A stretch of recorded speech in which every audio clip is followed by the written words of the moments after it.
Right? Are we allowed to say that? Are we allowed to say any of that? I don't know. Yeah, well, dude. Who cares? It's not my contract that's going to get screwed up. I thought it was common knowledge. That's just what I heard through the grapevine. Well, okay. And it was already kind of that's what not like Escape Collective just. I mean, they just dumped this news from common knowledge. So whatever, go for Colby, it. Let's Colby, break that news.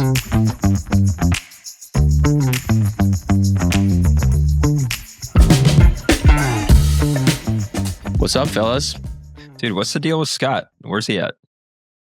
I mean, it's Scott, dude. Oh, he said he was at a training camp. Yeah, that's right. He's at a training camp. He's only 2 weeks into training, and he's already at this training camp, and he's probably going to be faster than all of us in a week. Fact. That's like how, like that's literally Peak how he season. does it. Fast. Like he'll do a massive block of training like this week or next week, and he'll be so fast from I remember like 2 years ago or something, he'd barely been training at all during the off season. And then he came down to Brevard to train, and he did like a 30-hour week or something, or over 30 hours. Like he rode probably around 6 hours every day. And then at the end of it, he was like, "Oh, dude, I'm overtrained. Like I'm fucked, dude." And I was like, "Yeah, I mean, that makes sense." And then he went over to Portugal or whatever, and he like got, top 5 at those races. Yeah. Yeah, That's awesome. that's how you know you're talented. I'm going to check out Scott's Strava, see if he's been posting on there. You get fast real quick. Scott said he only posts on Strava when he's actually training, so we'll see. Oh, dude, he's been posting. What's he got? Holy shit, he did 12 hours last week. Dang, dude. That's like how many hours I did. And he's already done 8 hours this week, dude. It's only been one day. Yeah. Did he seriously ride 8 hours yesterday? Jumping right in. Is he booking like his walks and stuff like that? Like, is he one of those people? November 20. Dude, Oh, no, that was last. Okay, never mind. That was last week. He's done nothing this week. So one of my friends, overtrained. Or actually, it was my mom, funny enough, sent me this picture. You can call your mom your friend. That's sweet. Sent me this picture, and it's unfortunate that Scott's not on here to talk about it, but I'm still going to show it to you guys. All right, If this is it, then okay. This is Pretty much our Halloween costume in like probably senior year of college. Dude, was this like peak vegan days for you or what? Holy shit, dude. I can see like your every single rib. I know. It's pretty hot, huh? Do you look at that and be like, damn, dude, I used to be so skinny? Yeah.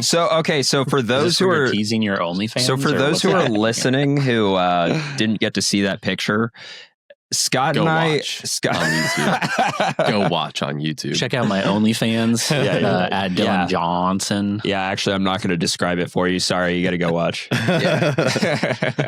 No. Okay, so Scott and I are basically completely naked. But we literally took leaves, like actual leaves from outside, and taped them over our junk. And our costume was Adam and Steve. Nice. Wow, such good friends. But let me say what you lacked in body volume, you made up in hair volume in that photo. You did have a lot of volume. Yeah, you had a lot of volume on your cap. A lot there. of poof. Yeah. Look at that, Justin Bieber hair. That was dude. Look at Scott. Full Justin Bieber. How old was Scott in that picture? Is he even legal? Can you put that on here? He already has a full chest of hair. He's still got a hairy chest, and he's like 18, dude. But his face looks like he's 14. Yeah, they both look like that. Yeah, I think Scott looks better with a little bit of facial hair. That's pretty I funny. don't know if I've seen Scott with facial hair. I mean, he's rarely like cleanly shaved. He was cleanly shaved for his wedding, and I was like, dude. You just mean like little stubble like I got. Yeah. Yeah, you pull off the shadow, Adam. It's probably my favorite look of mine. The shadow. Either that or like thick beard. Apparently, like people I didn't had like 3 my weeks mustache, going, and but I loved the mustache, dude. Dude, no one likes a mustache except the person wearing the mustache. Yeah, that's I just like love literally it. how it is. I'm That's like true. already looking forward to doing it again next year. Yeah. Why you gotta wait till next year?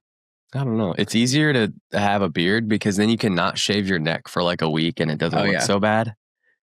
That's I mean, I actually really like the look of a mustache within like 5 days of stubble. Yeah. I mean, if your wife doesn't mind, then who cares what everybody else thinks? You know? Why does my wife? That's the problem. Is usually the wife. Why does my wife have a say in this? It's my face. Yeah, but she's got to look at it. Yeah, you don't got to look. She married it. Like, regardless of what it looks like, she's gonna have to look at it. What was your when you? Well, I guess when you got married, you probably cleaned up. But what was your look when you guys fell in love? I think I didn't have a full beard. Like I just had a goatee. Okay. I didn't have because I couldn't fill out bus. I couldn't fill out the sides, so I would just shave the sides off and just had all of college. I pretty much. What about the hair? Did you have long hair? Not when we got married, but then shortly after we got married, I grew it out. That's when I had that ponytail for a few years. Yeah, I remember when you had like the full on Tarzan look. Yeah. Yeah. Oh, yeah. That's right. That was actually Andy was born then because that was for Halloween one year. I went as Forrest Gump. I don't know the guy's name, but Forrest Gump and Castaway. I did the double. Oh yeah, that's right. That's what I meant. Castaway. Yeah. I did both. I did in the same year. I took advantage of both. But yeah. Dude, pretty good. You should do that again and go as John Borstelman. Yeah. He doesn't. Does he have a beard? He doesn't have a beard. I feel like sometimes he's rocking a beard or sometimes he's had a beard. Yeah. I feel like if you're going to go with the goatee though, then now you're talking Quinn Simmons. Oh yeah. You're gonna have to dye it red though. True. Yeah. I don't want to be like Quinn Simmons. I don't think. Dude, talented. As if, dude. Talented. Yeah. Don't worry, man. You're not anything like Quinn Simmons. Don't worry. He kind of seems like a loose cannon. Dude, you're the definition of a loose cannon. Yeah. That's why I was laughing when I said it, dude.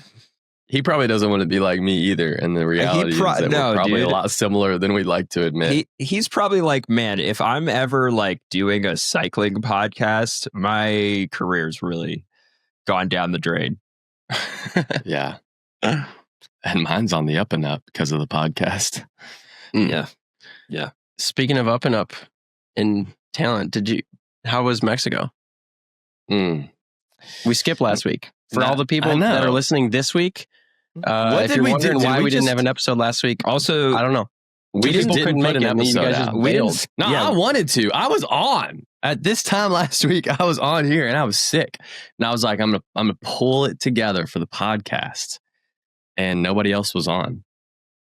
Yeah, well, I had real friends in my house and I can't let them see this embarrassing show be made in real life. Trying to keep this part of my life separate. So by saying your real friends, we're just your fake friends. Yeah, we're your internet friends. We're your virtual friends. Yeah. We're your virtual friends. We don't get together in real life, anyways. Yeah, so we all just stayed in our separate rooms at Iceman and drove to the race separately.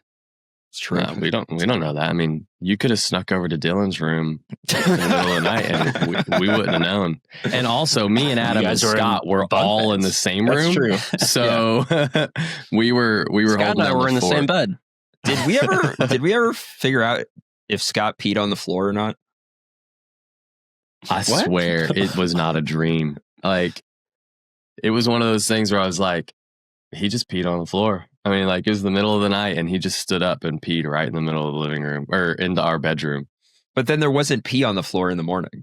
No, but he left at like 4 a.m. So he could have woke up and cleaned it before I woke up. Oh. Did it smell like pee? I don't know. Does pee smell different after you drink a bunch of alcohol? It's usually just pretty clear. Yeah, that's probably what it was then. It was probably just beer pee. Yeah, I hope the Airbnb was under my name, so I hope the host isn't listening to this. Well, big problem. Whether it was a dream or not, it definitely wasn't there when I woke up. But Scott wasn't there when I woke up either. He had left already. It's true. Sounds like it was a dream. I don't know. It was a very realistic dream. What does all this have to do with you racing in Mexico? I don't know. You know, the rabbit hole. That's what this is all about. Because you did that, right? Went down the rabbit hole? No, went to Mexico. Yeah, I went to Mexico. I figured there was going to be, after, you know, hearing the word on the street, I figured there was going to be 4 strong guys, me and Ian Boswell, and then 2 Mexicans, Uli Castillo, who won the race last year and is a pro roadie, and then Geraldo Ulloa or Olua. I think it's one of those two. I get the 2 vowels mixed up. He was 10th at Nova Mesto, the World Cup. So he's kind of good, turns out. And I was hoping that I was fitter than normal and so that I'd do better. And I didn't do any better at all. In fact, I did worse. So what do you mean you were peak fitness? No, not peak fitness, but the last 2 years I've done it. I've done my off season and then I've gone to Mexico after like 1 week of training. Oh, and like 0 workouts. What about your power numbers? Were they better or worse? No, I think they were about probably a little bit better because there were more strong guys this year than there were last year. Last year it was like just me and Uli soloed the whole race. And so it was really kind of like last year was almost like a solo kind of effort. This year, because of Ian and the other guy being there and Uli, like me, all of us were in the same group for the first 70 miles. So the first 70 miles were definitely a lot harder than the first 70 miles last year. But then as soon as we hit the big climb 70 miles in, pretty much got dropped at the base of it. Wow. I did that thing where, yeah, I know. Dude, this is the thing that kills me. It's like geriatric. He tries to put down how good he is all the time. He's like, man, I haven't been training and da-da-da. Like 20 miles before that climb, he's like, all right, man, like you let me know if I can help you out. Cause I'd much rather, you know, like we got to beat these Mexicans. And he was like, you know, that they're working to make sure we don't win. And so we should work to make sure they don't win. He's like, so just let me know like what I can do to help you win. And I was like, I don't know, dude. I think you might be a better climber than me. Like maybe you should just race your own race. And sure enough, right at the bottom of the hill, I got Wait, dropped. You didn't offer to help him out? No. Of course not, dude. No, that's not how this works. The more talented rider asks the less talented rider how he can help the less talented rider get a better result. Yeah, So all 3 of them dropped you? Yeah, and then Ian got dropped a few minutes after me. I could see Ian. There was a point where I was literally like 20 feet behind Ian on the next climb. But I didn't quite get on his wheel, and then it went back out. Damn. And the 2 Mexicans rode away from both of us. The mountain bike guy, Geraldo Ulloa, who I'm probably butchering his name. I apologize. Yes, you are. What's his name, Tyler? Geraldo Ulloa. Yeah, Geraldo. How does he know that? Because he watches the Mountain Bike World Cup and he saw that a Mexican got 10th place, which is pretty legit. Spanish, dog. That guy was definitely the strongest one. He like got a mechanical. I passed him on the climb. He had already dropped me. I caught him past him. He catches back up to me, catches Ian, and catches Uli. But there was this weird like, right as Geraldo was catching Uli, there was an incident with a car where like a car cut them off, and I think the car actually hit Uli, and Uli crashed. But I think he was okay. Like he had like a couple little cuts and stuff, and his handlebars were broken, but like nothing serious. And so I think because that happened, they finished together. And Uli, these are the words of Uli Castillo. He had said that he thought Geraldo let him win because of the whole weird accident that had happened. But I think the mountain bike guy, Geraldo, only one with broken handlebars. Yeah. Jeez. So then, yeah. And then Ian was 3rd and I was 4th. Okay. Yeah. Dang. I do think it's pretty ballin' that Boswell still just rocks up and I know kicks ass. Yeah. Why out of all the races did he want to do BWR Mexico? I think a few months ago. Yeah, I don't know. You know, I don't really know. I think Specialized is one of the big sponsors of the BWR Mexico race, like one of the main sponsors, and so it was a good connection for him to go down there. And the Specialized guys down in Mexico took care of him the whole time he was down there. Yeah, okay. Nice. So, speaking of Specialized, is this a good time to talk about the latest rumors? Yeah. Well, it's not rumors anymore, is it? I know. Well, I mean, it's still technically speculative. It's not fully announced, but yeah, it looks like, Drew, you might have some more competition down at BWR Mexico next year if Specialized is running the show. Homeboy Keegan Swenson. It's not official yet either, though, right? Like, Keegan hasn't posted about it, right? No, but Escape Collective dropped the ball for sure. Yeah. I don't know. Can you Tyler, you subscribe to Escape, right? I do. Yeah.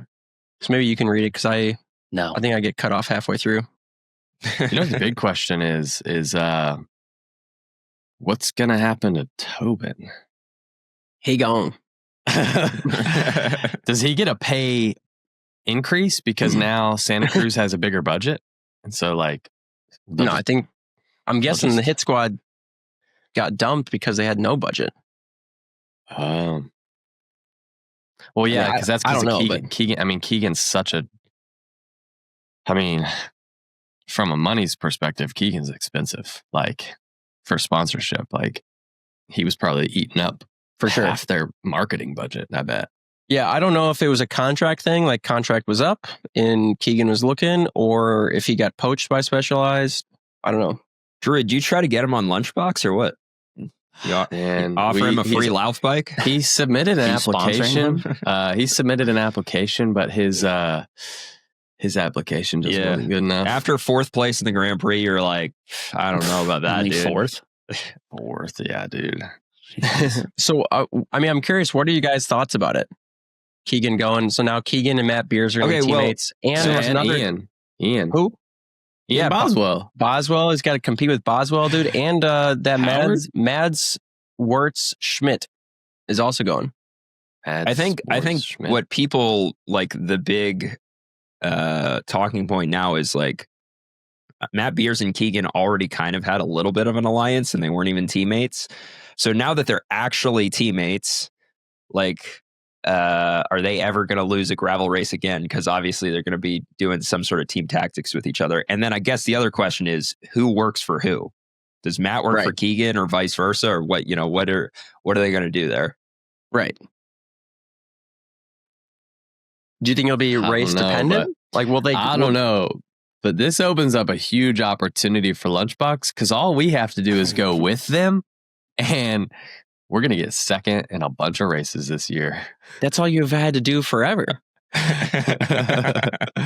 Yeah, but now we don't have Keegan or Matt Beers chasing us. We basically have Keegan or Matt Beers playing teammates for us if we have a teammate in the break with the other one. Here's the question. Why didn't you just go with Matt Beers at Big Sugar if it's that easy? Well, I'll tell you why. I didn't even know he was off the front. Yeah, he was so freaking strong that literally the second the race started, he just went off the front and never looked back. I literally never saw him, not even once during the race. Yeah. Yeah, I don't know. It's going to be do you think, arguably Keegan is the one to work for because Keegan's won the Grand Prix 3 times. But I don't know. Do you think I don't know if Matt Beers is the kind of guy that's just going to be like, oh yeah, I'll just be Keegan's domestique now. That's fine. Yeah. I don't know. Can you read the article, Tyler? Yeah, I'm just skimming it here. It sounds like they're also being joined. This is a podcast that Thomas Euler did with Paul Voss, and Paul mentioned that Mads Wirtz Schmidt would also join Specialized next year. Who is that?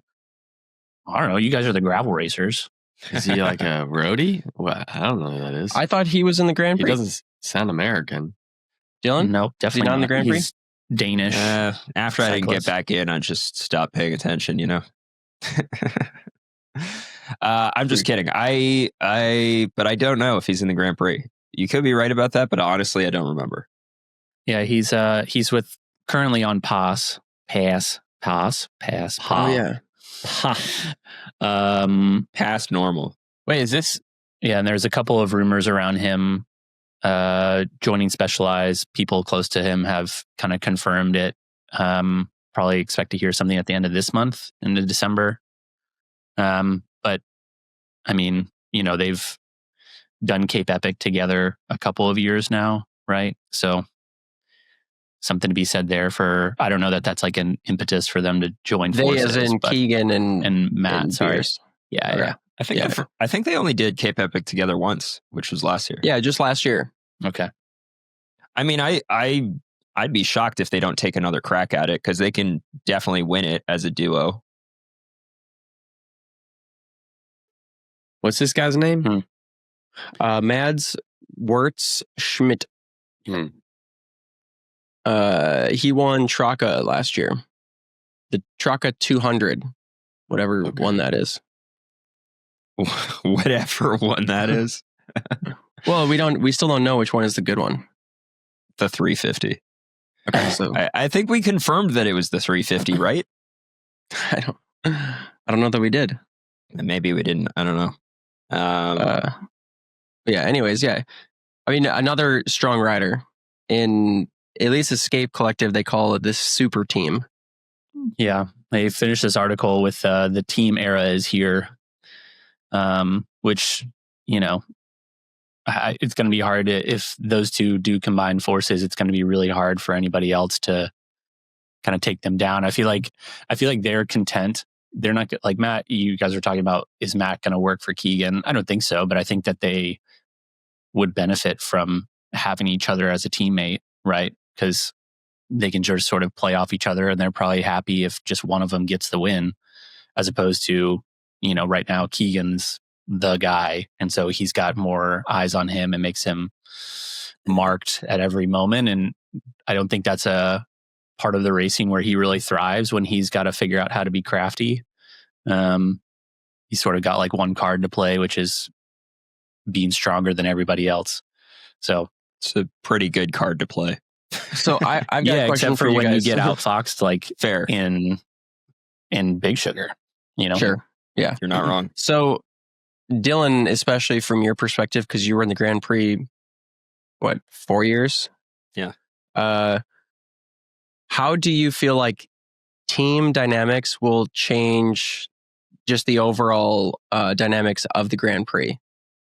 I know we've had a couple's like teams in the past, but like if now there is this super team, and now basically to beat these guys, you're going to need teammates.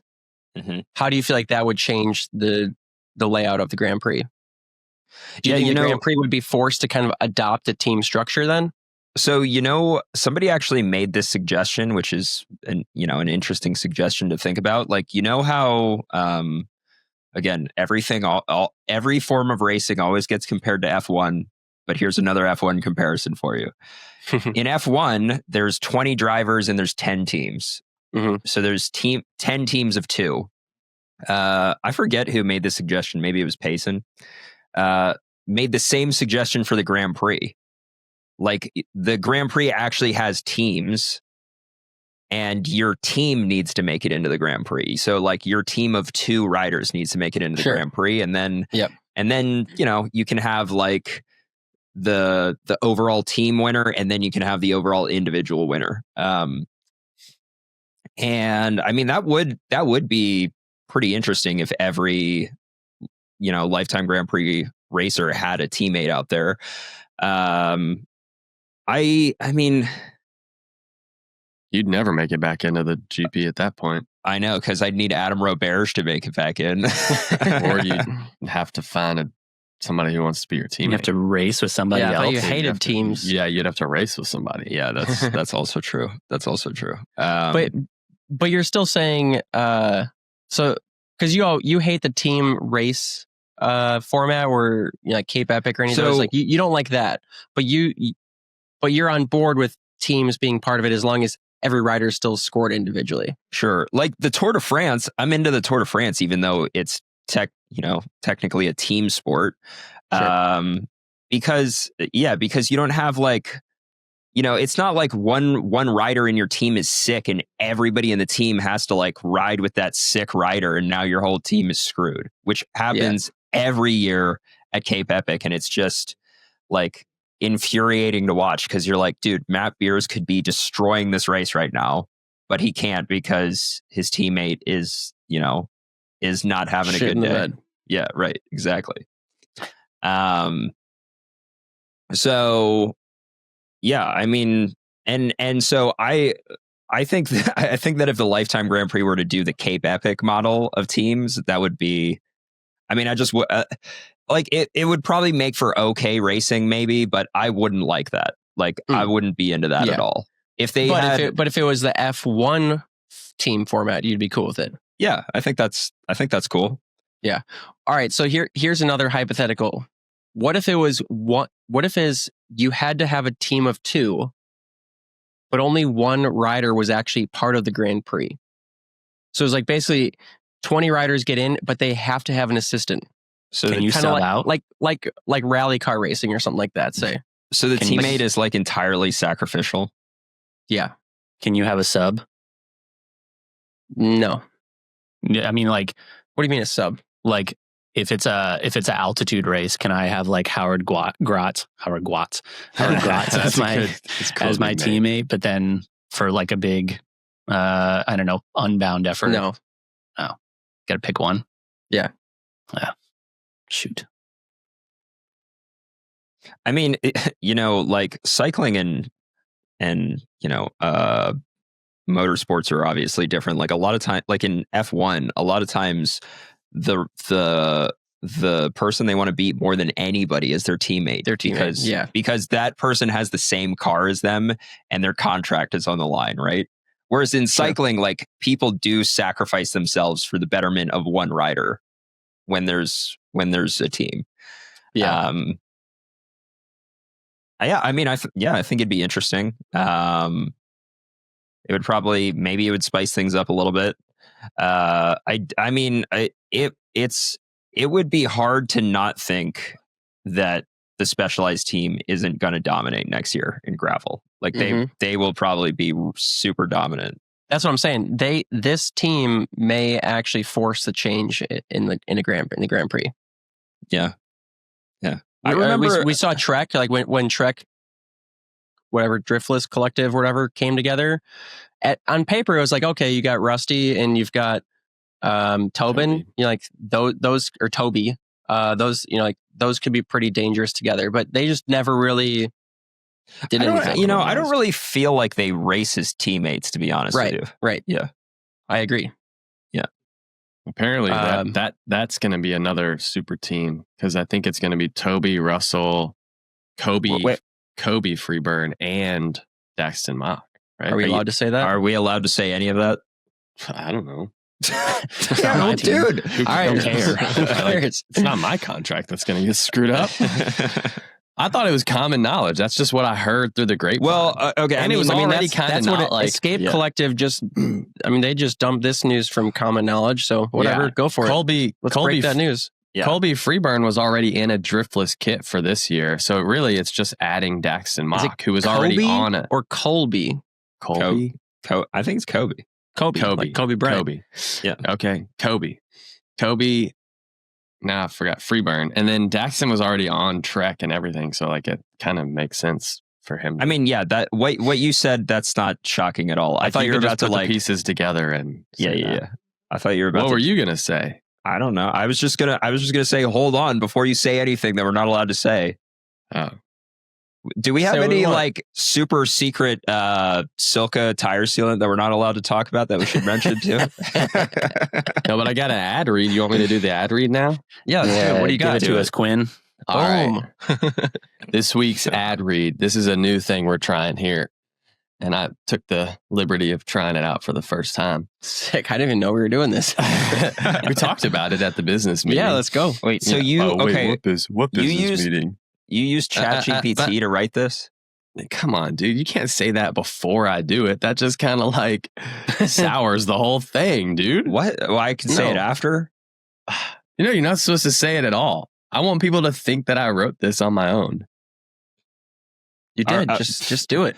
All right. Well, all right, folks. Quick break from arguing about carb timing, FTP inflation, and why every group ride turns into a race. No, see, this is obviously ChatGPT right now.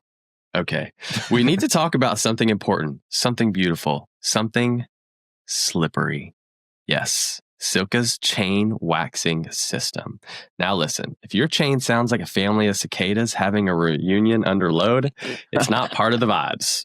It's because you haven't discovered the zen-like bliss of dripping your chain into a glorious vat of SILCA wax. I want to know what prompt you used for this. The only legal performance enhancer the UCI hasn't banned simply because they don't understand it. SILCA's chain waxing system gives you a quieter drive chain than when your best bro claims he's taking it easy today. More watts saved than your entire off-season of half-assed strength training. And durability so good that you'll forget what chain lube even is. Remember lube? The messy stuff? The one that turns your chain into a crime scene? Yeah. Gross. With SILCA waxing, your chain stays clean, fast, and smoother than the transition from Zone 2 to accidentally doing VO2 on every ride with your friends. And when you roll up to the Saturday Smash Fest with a wax chain, people will know. They'll hear absolutely nothing. Silence. The sound of pure efficiency. Right before you get dropped, that is. And so if you want to go faster, cleaner, and pretend you're a real marginal gains pro, then check out the SILCA chain waxing system, because life's too short and chains are too expensive to let them scream for mercy. SILCA. Silence your chain, not your excuses. Wow. Dude, that was sick. Was that good? Dude, that was really good. Dude, did you even realize that you said ass in the middle of that? I did, but it's technically it's an animal and a body part, so True. I didn't feel like it was that bad of a bad word. But I'm not going to go saying it around my kids. What prompt did you use for that? All right, yeah. Create a SILCA ad read for the wax system that I can read on the Bonk Bros podcast. Really? And it came up with all of that off of just that prompt. Just that prompt. Yeah. Dang.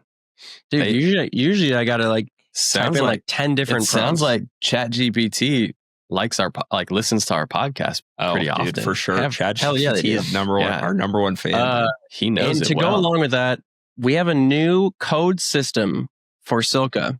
I know we change the code basically every 14 days, and it gets real annoying. So now Richard set us up with a code system so that you can always know what the code is based on what month it is. It's a random code generator. Right. It's capital Bonk Bros DEC for December. That's capital B Bonk Bros DEC. So just every month it'll be the first 3 letters? First 3 letters of the month. So we got Jan, Feb, Mar, April, May, June, Jul, Aug, Sept. Or no, just Sep. Then Oct. All right. That's easy. So if you can't get that right, you don't deserve both of the B's capitalized? No, just the bonk. Just the first B. Capital bonk. People are gonna screw this up. I know. Yeah. Just go to Bike Tires Direct and use code Bonk Bros and buy your SILCA stuff there. You can. Yeah, you can also go to Bike Tires Direct and type in the code Bonk Bros. Both these guys probably just got done with their big holiday sale. So if you missed that, I accidentally already opened my Secret Santa. So what? I knew when I got the box in the mail, I was like, you know what? It says Santa on the box. I knew that Dylan was going to screw it up. I was like, he's going to open the box. The freaking Grinch over here. 100%. I just saw a box that had my name on it, and I opened it. No, dude, it didn't even have your name on it. It says BTD Secret Santa. Oh, it doesn't have anyone's name on it. It just says BTD Secret Santa. Tape it back up. How do you screw that up? Tape it back up. I already saw what it was. Tape it back up. And I hate it. Well, don't okay, don't talk about it. We're going to do a different podcast. Yeah. All right. So you don't even know who was your Secret Santa? No, don't even talk about it. No. Dang. Yeah. So for all the listeners that have no idea what Dylan's talking about, we are doing a Secret Santa exercise with Bike Tires Direct. Ruined already. And yeah, DJ already blew it. But we're looping the Bonk Babes in, and it's going to be our first ever crossover episode. When are we doing that? Stay tuned for that. We got to wait for Danny to get her mail overseas. She said she's never going to get it because the mail in Girona sucks. I don't know if whoever their Secret Santa is knows that she's in Girona even. We could edit that in post. We just should have give us a surprised face. We should have just shipped it to somebody else like Grace and had Grace open it for her on the podcast. That's what's happening. Oh, okay. This was happening. Oh no, that's not what's happening. I thought you just said it's getting shipped all the way to Girona. Yeah. Well, Grace is in charge of shipping it to Danny on behalf of her Secret Santa. Okay.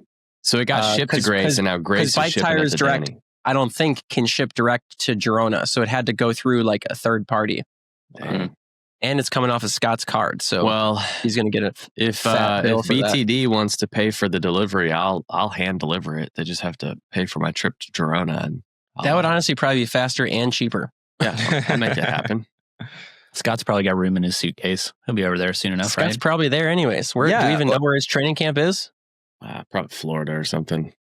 Dude, how shitty would it be if it's in Girona and he just like totally missed out on the chance to bring her gift real time? There's no way they're doing a training camp all the way in Girona. Oh no, South Carolina. Yeah, South Carolina. That's where Hincappy is. Hincappy. Dude, Scott's like right near me right now. He hasn't even texted me. Man, imagine driving past your friend's house. Yeah, you've driven past my house a few times without even. I don't want to hear it because the last time I did that, I stayed at your house and we had a great time. Yeah, you did. And you have stayed at my house a few times this year, which has been nice. Yeah, dude. Dylan either won't tell you he's coming by, and he'll drive right past your house and ignore you, or he'll call you an hour before he gets there and be like, "Hey, can I crash at your place tonight?" And I'm like, "Yep, come on over." And I'm like, "Hey, CJ, by the way, Dylan's staying the night." She's like, "Oh, that's news." Me too. Yep. It is to me. Me too. Yeah. Do you think Scott drove to South Carolina? I don't know. Probably not. But the team probably just flew him there. The Hincappy Hotel is like 30 minutes from me. Really? Yeah. That's probably where they're staying, right? Yeah. It's probably because that's all the better riding down there anyways. Not Brevard. Are you that close to Greenville? Yep. Oh. Why did I think you were like a couple hours from Greenville? Why did I book you? I tried to book you a flight out of Greenville Airport and you're like, "Oh, it's too far. I got to go out of Asheville." It is too far. It is too far, dude. It sounds closer. It's not. Is the Hincappy Hotel sweet? I don't know. Never been there. I've ridden past there a lot. It looks pretty bougie. Yeah, somebody was telling me about it. It's super bougie. Whoa. Yeah. Don't they do altitude rooms there? Or is that a different one? They have altitude rooms? That's what I thought, but maybe not. Oh, dude, it's like a giant house, basically. Hotel Domestique. Can we and restaurant? Do we see a price for what it costs to stay a night there? Ooh, maybe we can do AI mode and ask her. Oh, $275? Oh, that's not even that bad. You should just go there, crash it. Yeah. Sick. Yeah, it looks pretty sick. If Hotel Domestique wants to sponsor the podcast, open for that. Yeah. I think they've got multiple locations, right? Oh, I don't know. Just close the tab. Anyways. I think they've got one in Europe. All right. So I'm suggesting that we talk about cyclocross. Oh, yeah. Okay. All right. Gosh.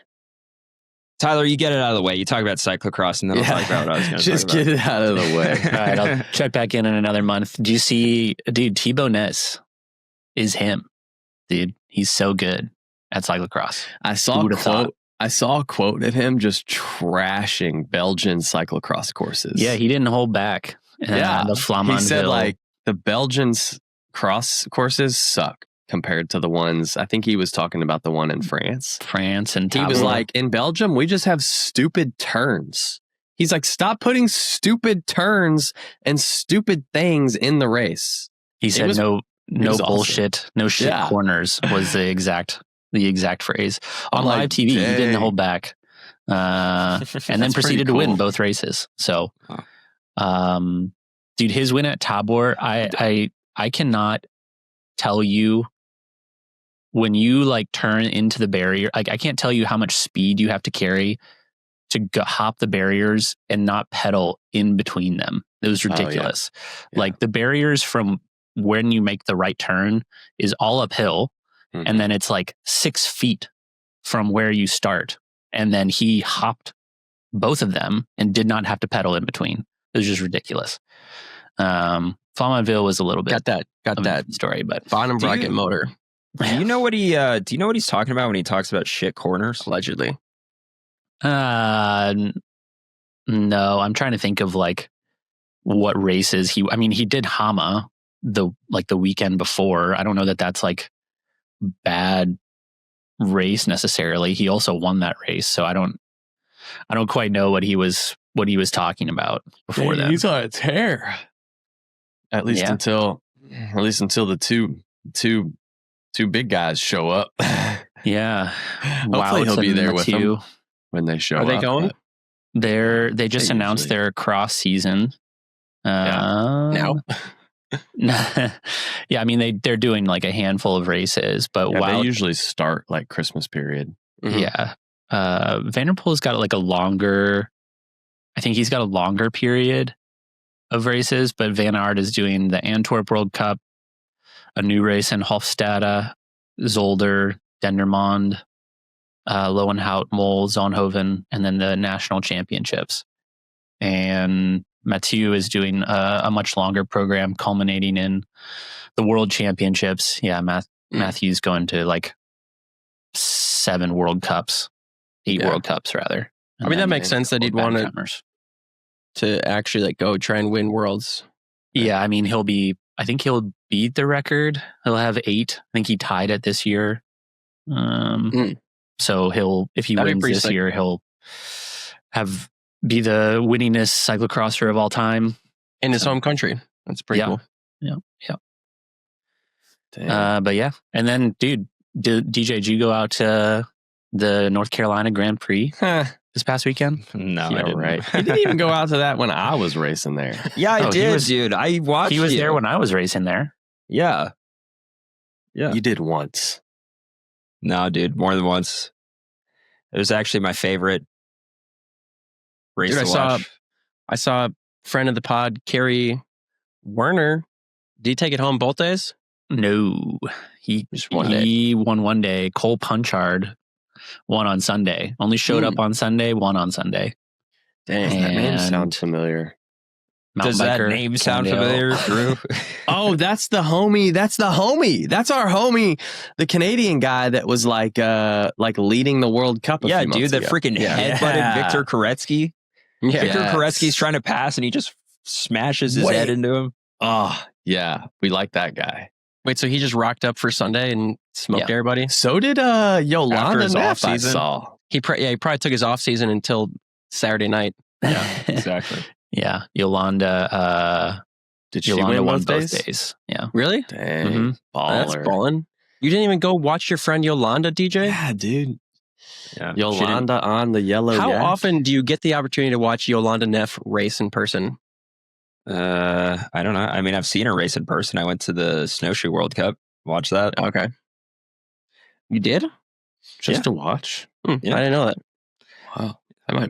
It sounds pretty fun. Also, me and Yolanda are riding buddies. I don't need I already see her riding. When From I ride afar? with her. Are you one of those chamois sniffers? You just kind of like ride like 30 yards behind her? I've never heard of that before. A chamois sniffer? I almost just puked up my coffee. That's like my new nickname for DJ. What's up, chamois sniffer? I'm gonna start calling my kid that.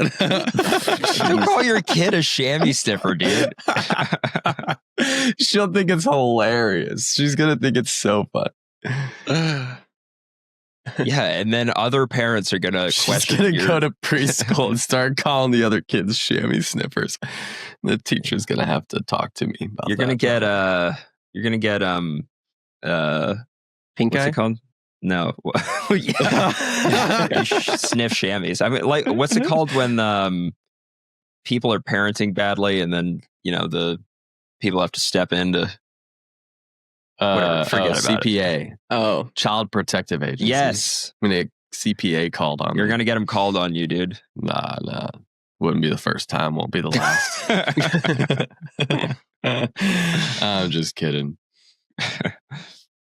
I think like one of my biggest goals in life is to be a really good dad.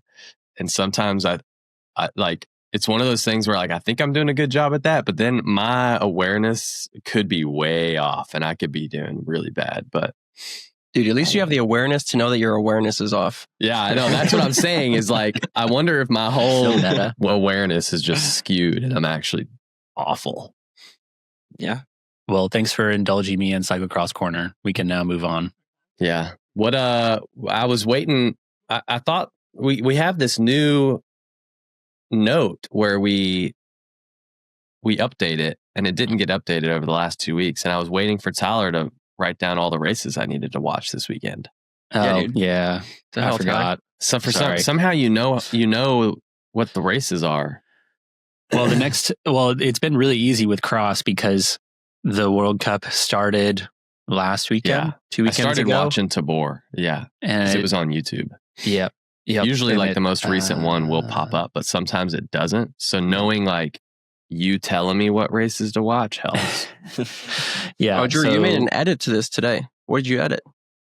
I just cleaned it up a little bit and put in there that we were going to talk about the frames. Somebody said a curse word on the note, and Drew had to clean it up. I deleted it. Yeah.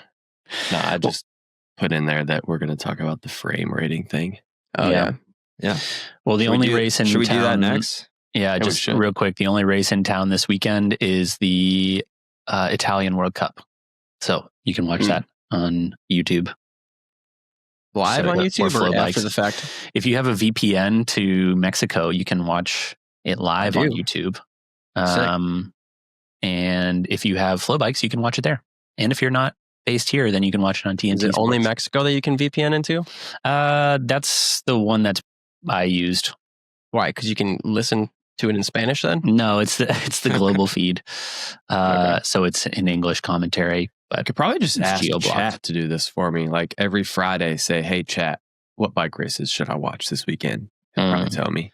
Dude, I feel like 2 weeks ago you were anti-AI, and now you just asked ChatGPT everything. I'm not. I wasn't anti-AI. I just downloaded the app 2 weeks ago, so now I'm like adopting it, I guess. Yeah, I wasn't anti. I just had never really like gone down that road. Next Ignition Coach company meeting. Hey guys, what do you think about using ChatGPT to coach your athletes? New thing here.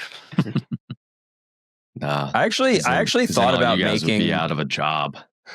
I actually thought about making a YouTube video about whether or not ChatGPT would be a good coach.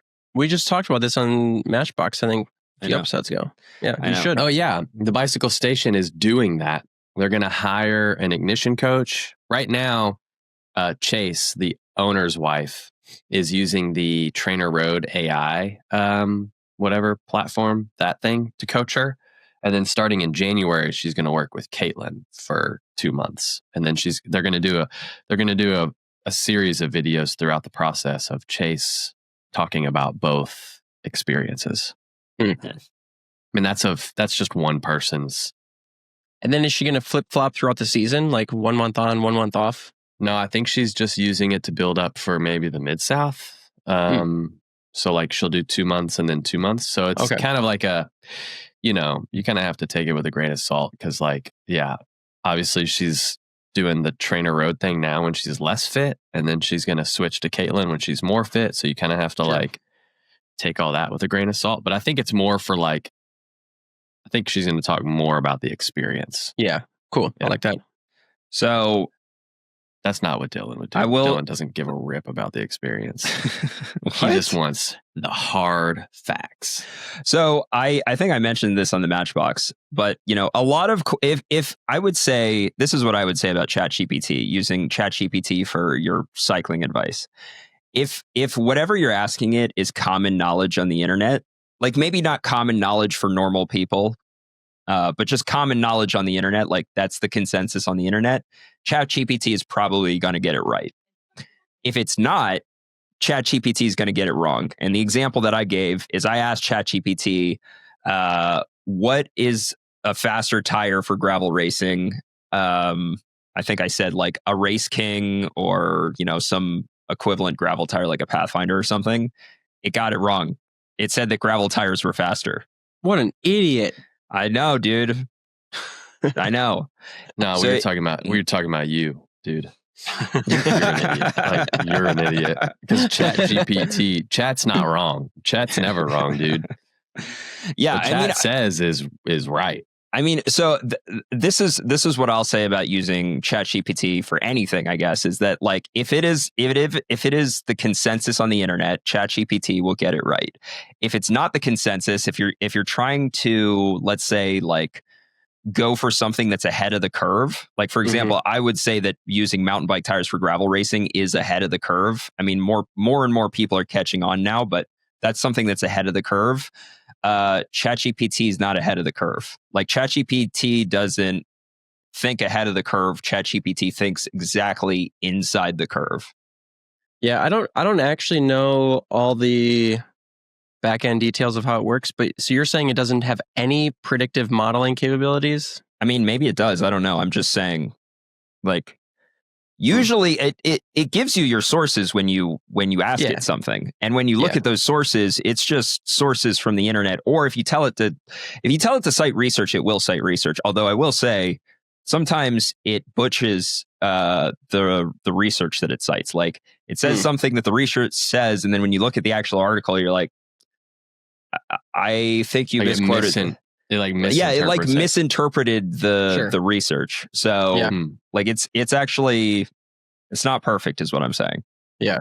That doesn't mean that it's not going to get better. Like I'm sure it's going to get better, but oh yeah, it's getting better fast. Do you guys have a name for your GPTs? You can name it. Name anything. No. Name your shoes if you want. I just call it Chat. Chat? Yeah. Like Chad, but with a T. That's what I call mine, Chad. I thought it was ChatGPT for years. I think until I saw it written down one time. Because I thought that like the point of it was that you could talk to this thing and it was like you were talking to a person. So I thought like, oh, Chad GPT. Like Chad. They named it after a person. For talking. Nah, I thought they named it after a person, like Chad GPT. But I like Chad GPT better, so that's what I call it. Chad. Yeah. Chad. All right. All right. So in order to keep this podcast from becoming an absolute train wreck in the off season, which it already is, but especially in the off season when all we have to talk about is cyclocross, which is super fascinating. But until Vanderpool gets there, it's pretty boring. But man, when we could talk about how good Vanderpool looks on a cross bike, I'm waiting. I can't. I'm. The countdown is real right now. Well, anyway, we can't hear you, Tyler. Tyler was probably going on some rant about. No, topic for a couple weeks is power ranking the hotness, hot or not, for cross racers. Ooh, okay. We already know who's not. He's bottom of the list. Ilya Iserbit? PFP? Yeah, that guy. Okay, so until that time, we should also actually never mind. I'll get canceled for this. Never mind. Go ahead. Okay, until that time, I suggest that we do an actual segment to keep this podcast interesting. Although, to be fair, we've been talking for 53 minutes and we haven't even gotten to this segment. But I know you're so excited. I'm like blown away that you actually prepared this, because I was in my head was like, he's going to screw up the Secret Santa thing and he's going to totally drop the ball on the ranking thing. Because how do we know he did do homework? We haven't heard him finish yet. Right. Hold on. Him like 1,000 times. I'm going to share my screen. Yeah, he showed it to us before we started recording, and he actually got he actually put some time and effort into this, which is. Did he do it, or did GPT do it? No. Yeah, did you just make Kyle do it? I didn't. Can you guys see my screen or no? I can see myself. I see you have to share the other page. Hold now. on. Yep. Dude, I made a tier list. Look at this. Look at this. So we got for those that are watching, we've got a list from red to green, and it goes S, A, B, C, D, F. What's S? What do those stand for? So I don't know what this is actually just the default tier list that this tier maker website gave me. Every single tier ranking thing that I see, S is always the best, and I honestly don't know what S stands for. But I feel like the rest are, I feel like the rest are explanatory. I mean, it's like grade school, right? A, B, C, D, and F. So red is good and F is bad. Sorry. Yeah, S is the best. S is the best, and then it's A, B, C, D, F, and F is. Oh, dude, the colors were reversed. S is stands for the super, or otherwise known as the God tier. Oh, there we go. So that's like balling out of control.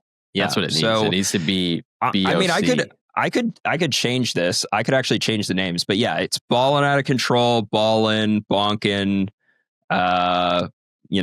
busting hard, and then just a complete failure. So we're basically just doing bonk or ballin', but with shit other than bikes. Yeah. Okay. Yeah, exactly. So, and then we've got all the bike brands down here. You see, he even did all the logos. That's crazy. You did a lot of work, Dylan. Damn. If you put a fraction of this much effort into Ignition, we'd probably have like 500 athletes by now. But this actually only took me like about 10 minutes to do. But I know half the crap I ask you to do would only take 10 minutes. And you always tell me I've got better stuff to do with my time. Dang. That's always your excuse. I'm like, can't argue with that, I guess. So before we do this, should we put a caveat in here that talking about road bikes, gravel bikes, mountain bikes? I would say it's their complete lineup. Whatever bike company we're talking about, we need to take into account their entire lineup. Really? We're talking like city commuters and shit too? Sure. State on here too. Okay, that's funny. Do we need to have a disclaimer of like any affiliations, current or prior? Okay, that any of us have had with bikes? I'm going to say that if you are currently sponsored or have been sponsored by any of these companies, then your opinion is completely irrelevant. Yeah. Okay. But that doesn't mean you can't give some input. Sure. Yeah, I agree with that. And for those Why that didn't are you put currently Niner on sponsored, here, dude? Oh, dude, I forgot Niner. Dang it. For those that are currently sponsored by one of the brands on the list, the other people need to make sure to not screw up those people's contracts. Mm-hmm. All right. So, I mean, the YouTube viewers can see what we're looking at here, but hopefully the listeners are following along. We're ranking bike brands from S, which is the best, all the way down to F, which is the worst. And it goes S, A, B, C, D, F. Hopefully that's self-explanatory.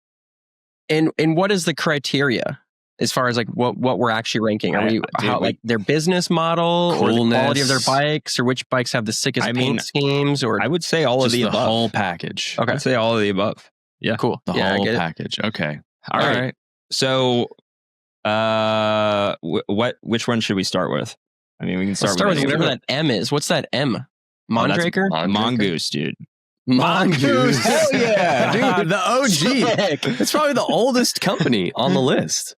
Maybe. I don't know about that. Okay, so all right, let's start with Mongoose. Where we want to put Mongoose.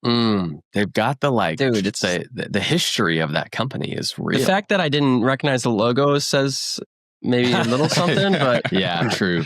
I mean, it's just like it's a staple, dude. Anyone that's ridden BMX ever, even if you were just riding BMX in your neighborhood, dude, everyone knew what Mongoose was. That's what I was going to say. Like Mongoose nowadays, you're like, wow, the Walmart brand, those things suck. But if you watch the movie Rad, which is like an old BMX movie from the 80s, the star team is sponsored by Mongoose. And it's like this, what's that guy's name? Brad or Brett or something. I don't remember, but it's like the fastest guys in the movie are on Mongoose. Like that's the big pro team. It's pretty cool.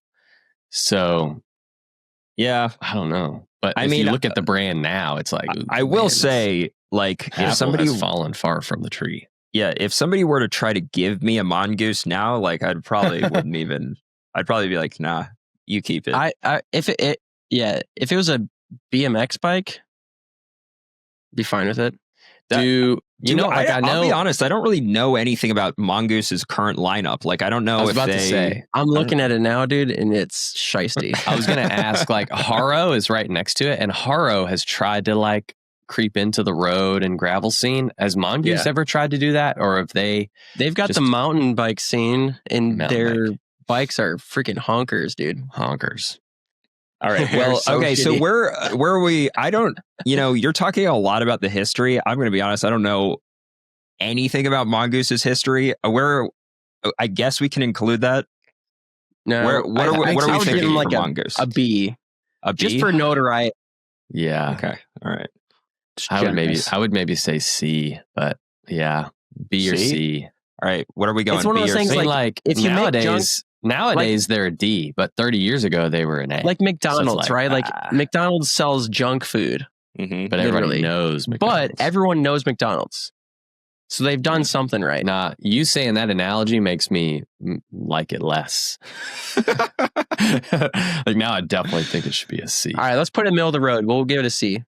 C. That's fine. We're giving Mongoose a C. All right. What do you guys want to do next? If you've seen these full size mountain bikes on their website, dude, it'd be a F minus. Yeah. Your mountain bikes are horrible. I say let's do 3T. Where are we putting 3T? Ooh, I'm saying like 3T.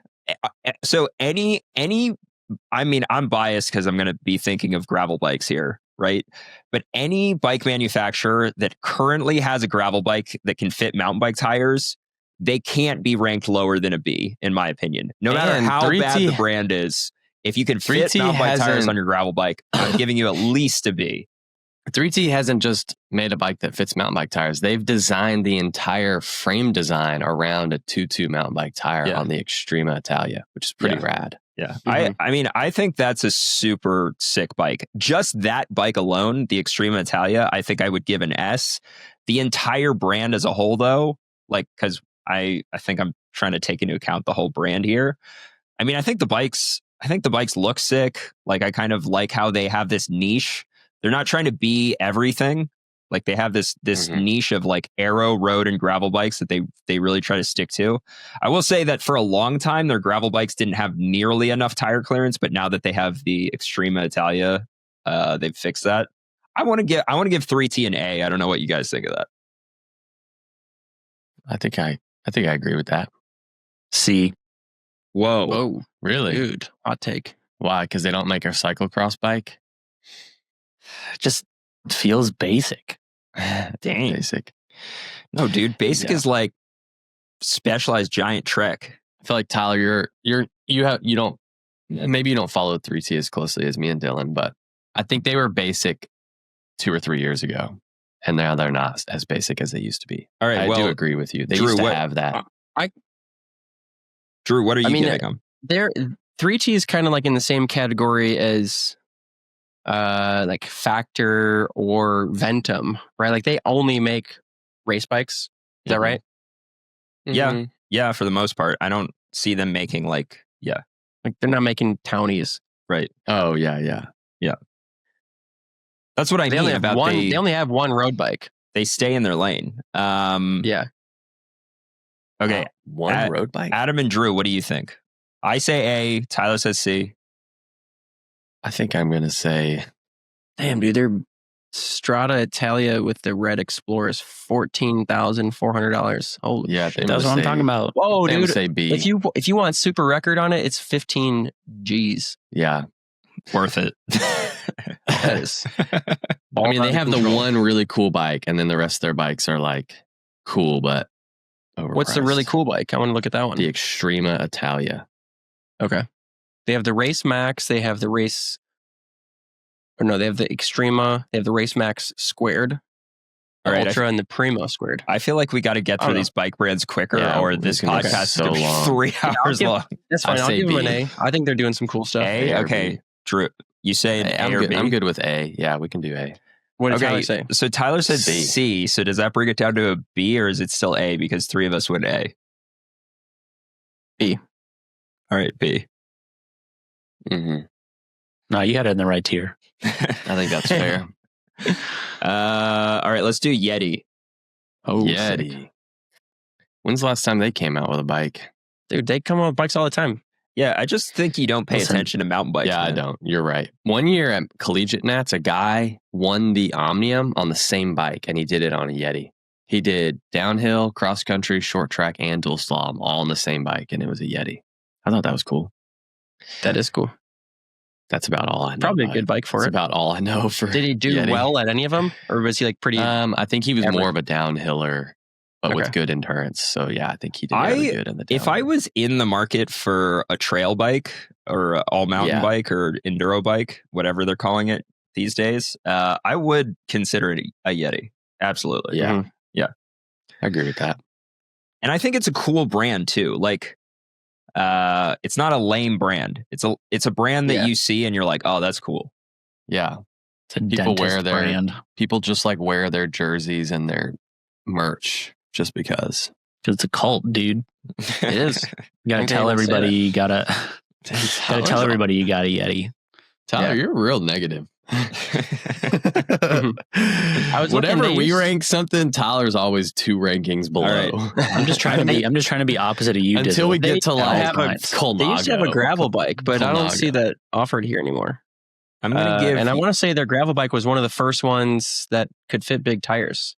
I think it was like a collab though with Open. Open. I'm Let's going say to a give B. Yeti a B. Got to be an A, dude. A. What? A. Okay. Okay. What are we saying? Tyler? B or Tyler's A? the icebreaker. D.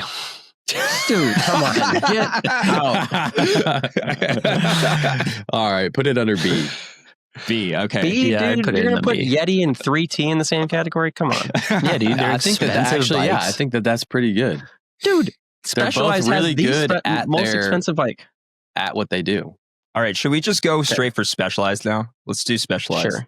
Specialized. S. Just S.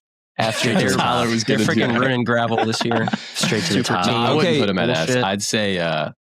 I'd say like an A though. Look, Yeah, I'm- I mean, This is what I'm biased because I'm talking about gravel bikes here. Like they have amazing mountain bikes, amazing road bikes, but this is what I'll say about their gravel bike. I'm sure that this is in the pipeline, but the fact that they don't already have an Aero gravel bike is crazy to me. I mean, they're the company that said Aero is everything. Like, where is your Aero gravel bike? And also, where is your gravel bike that can fit? Like the Crux, I guess, can fit technically, like their claimed is 47, so you could maybe squeeze a Thunderbird in there. I've seen people squeeze a Thunderbird into their Crux, but I think in the front. I don't think you can in the back.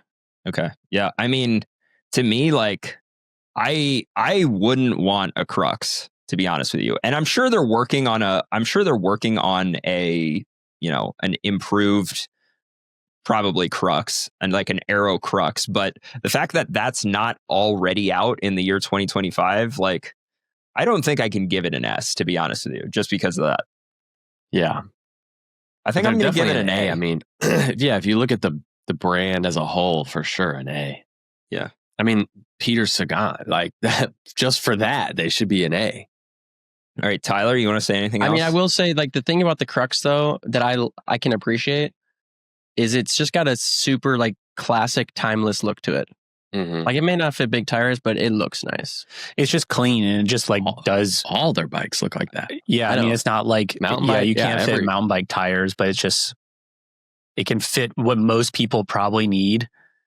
It can fit Yeah, that. dude, those are hate words. The aesthetics are definitely. All right, just give them an A. It's Top already like notch. half in, half out. All right, Yeah. A. All right, We yes. gotta move on. Cool. Cannondale. Cannondale. All right. Where you guys B. want to put Cannondale? Man, I really want to rank them highly because I think some of their road bikes look sick. You just want to rank them high because they were like leading the scene in cyclocross for a while. That's Oh, not yeah. true. That's not true at all. Stephen Hyde. Yeah. Dude, Yeah, Stephen did Hyde they get fanboy any here. props for making their own fork? Like none of these other companies yeah, made their own Lefty. fork. Yeah, That's true. cool. and the Lefty looks sick. I don't know Yeah. if it, Especially the newest, the Lefty Ocho. yeah, And they've always sponsored an American World Tour team. It's pretty cool. It's pretty Yeah. cool. Yeah. And also, dude, Cole Punchard rides for Cannondale. Yeah, I think an A. I went from a B back to an A. All right. Are we giving him A? I'm down. All right. Down. Sick. My first carbon bike was a Cannondale, so. All right, let's talk about Lauf, huh? Ooh. Lauf. S. Let's go. Okay, so Lauf, I guess my vote doesn't count. Lauf I'm conflicted on, and this is why. I think that their gravel bikes are sick. Like, obviously, the tire clearance, again, they deserve massive props for having massive tire clearance before anybody else. Like, they've had the Segla for so long. And I also I do like the Lauf fork for gravel a lot. I think that their mountain bike was a big miss. I think they're like things that I like about it are probably again the tire clearance. Who's never ridden it, but go ahead. I think that having clearance for 2.6 tires, I think that's great. I think it's too heavy. I think it's overbuilt. I get that they didn't really design it to be an XC race bike, like it's more of a trail bike. But, you know. Yeah, like, but they also have one that's called the XC. Yeah, I mean, for example, if their mountain bike was more in line with what the current standard for cross-country race bikes is, I would give Lauf an S. Like, I think they're that high, but I don't think I can. I think I got to give them like an A. Wow. I don't know what you guys think. I'm happy with an A. All right. I was gonna give them a B, but the fact that they're in Iceland is really dope. So, if you think about their product lineup, they don't have a very extensive product lineup. They've only had, I think, two versions of the Segla. They've had one version of their road bike and one version of their mountain. Oh yeah, they have the Utald. Yeah, so they've only had 4, maybe 5 iterations of bike frames. Yeah, and I think that's fine. I think when a company has a really small, tight lineup and they do those specific bikes really well, I think that's actually sick. Yeah. I don't think I was saying it was a good or a bad thing. I was just, it would be cool to see maybe them come out with a more. Oh, dude, I didn't know that their headquarters are in Virginia. Their American headquarters, yeah. All right, so we're going to give them an A? Yeah. Right. I'm good with that. Drew's like, please get this. Give me. Move on. Now let's do state or felt. Okay, we want to do state and then felt. Sure. All right, let's do state. Well. Just get them all. State is like, I don't know, probably D. What? Yeah, no, I think I'd give them a C because of what. Like, obviously, they're no Specialized or Cannondale, but I think that the accessibility that they're trying to do for people, like to make their bikes cheaper, is cool. That's true. Yeah, no, I'll give you that. Like, the brand as a whole is sick. Like, if you talk to fixie people, like State is like the fixie company. Yeah. Okay. All right. Every other brand on here, what I will say is their bikes are astronomically expensive, except for maybe Surly. But yeah. I'm okay with C for State. Yeah, I'm good with that. Okay. All right. Cool. Felt. B. I'm not going to say anything because I'm currently They've sponsored. been around for a long time. I just never feel like I don't know, like their road bikes used to be, they were like one of the first brands to go Dylan, super aero. Your bike is the very first picture on their website. Yeah, it is limited edition. I mean, that alone tells you that it should probably be like a D. I mean, if Dylan's their highest... Speaking of your bike, dude, someone sent in the pink bike listing for your felt breed, and the picture is like someone just took a random picture in a parking lot, dude. Oh, wow! Did you know that your bike was for sale on pink bike? Yeah, I've got a friend who sells all my bikes for me. So, dude, he sold it for $2,500. Did he? That seems like a super low ball, dude. Or you could buy it new for $12,000. I mean, here's what happens when I give my friend these bikes. I say, don't consult me about anything. I just want the money in my Venmo. And he's like, okay. And then he puts the money in my Venmo. Dude, I bet you he sold it for $5,000, but then changed the price on here to $2,500 so that he could only have to pay you $2,500. Yeah, but Dylan's not going to look it up. He could have just left it $5,000 in. Oh, dude, you like freaking wore through the carbon, dude. Holy shit. Yeah, there's probably a reason why it's $2,500. I mean, it's probably like real beat up. Beat to shit. All right, where are we putting the claimed tire size is only a 47, but Dylan puts a 2.2 in, and so it just rubs the carbon off. And these Reynolds wheels that you sold it with have like okay, get off of that, Adam. We got to get through this ranking, dude. I say I'm using that. I mean, if you can only sell a $12,000 bike for $2,500, dude, come on. I mean, I think Felt is legit. It's one of the biggest companies, but I just don't like that they haven't come out with a mountain bike in a decade. Yeah, that's true. And the mountain bike that did come out wasn't even that. Why are they not? Good, was it? I think their last mountain bike was good. It was just old. In that era. Yeah. I mean, better to not come out with a mountain bike than to come out with a shit mountain bike like some other companies that I won't name. I know, but what does it say about your development capabilities if you can't make a decent mountain bike? Well, but maybe they're kind of doing the like, let's just stick to what we're good at approach. And they're like, wow, we're not even going to bother with a mountain bike. Yeah, Felt should have done. I mean, Lauf should have done that. I think B. B? You guys are screwing with me. All right. That's fine. B. All right. I mean, the Dylan Johnson special edition one is definitely an S tier, but that's fine. That's fine. Yeah. Fine. Black Friday special. Okay. Haro? We're going to do Haro next. Oh, dude. D? Sure. D. I mean, I feel like Haro is the same as Mongoose. They're basically the same company. Like, but Mongoose was definitely Haro's bigger. More legendary. Oh, more legendary? Yeah. I said less legendary. No. Like Mongoose was always like the Walmart brand. Haro's, dude, like were the bikes that you'd go to like the actual skate shop for. Dude, aren't people like doing crits on Haros these days? Like Haro road bikes? Yeah, the bicycle station has like built up a few of them, and they have a gravel bike now. I don't know Haro's lineup at all. I still think a D though. I mean, I think of Haro and I'm like, I don't even, just blah.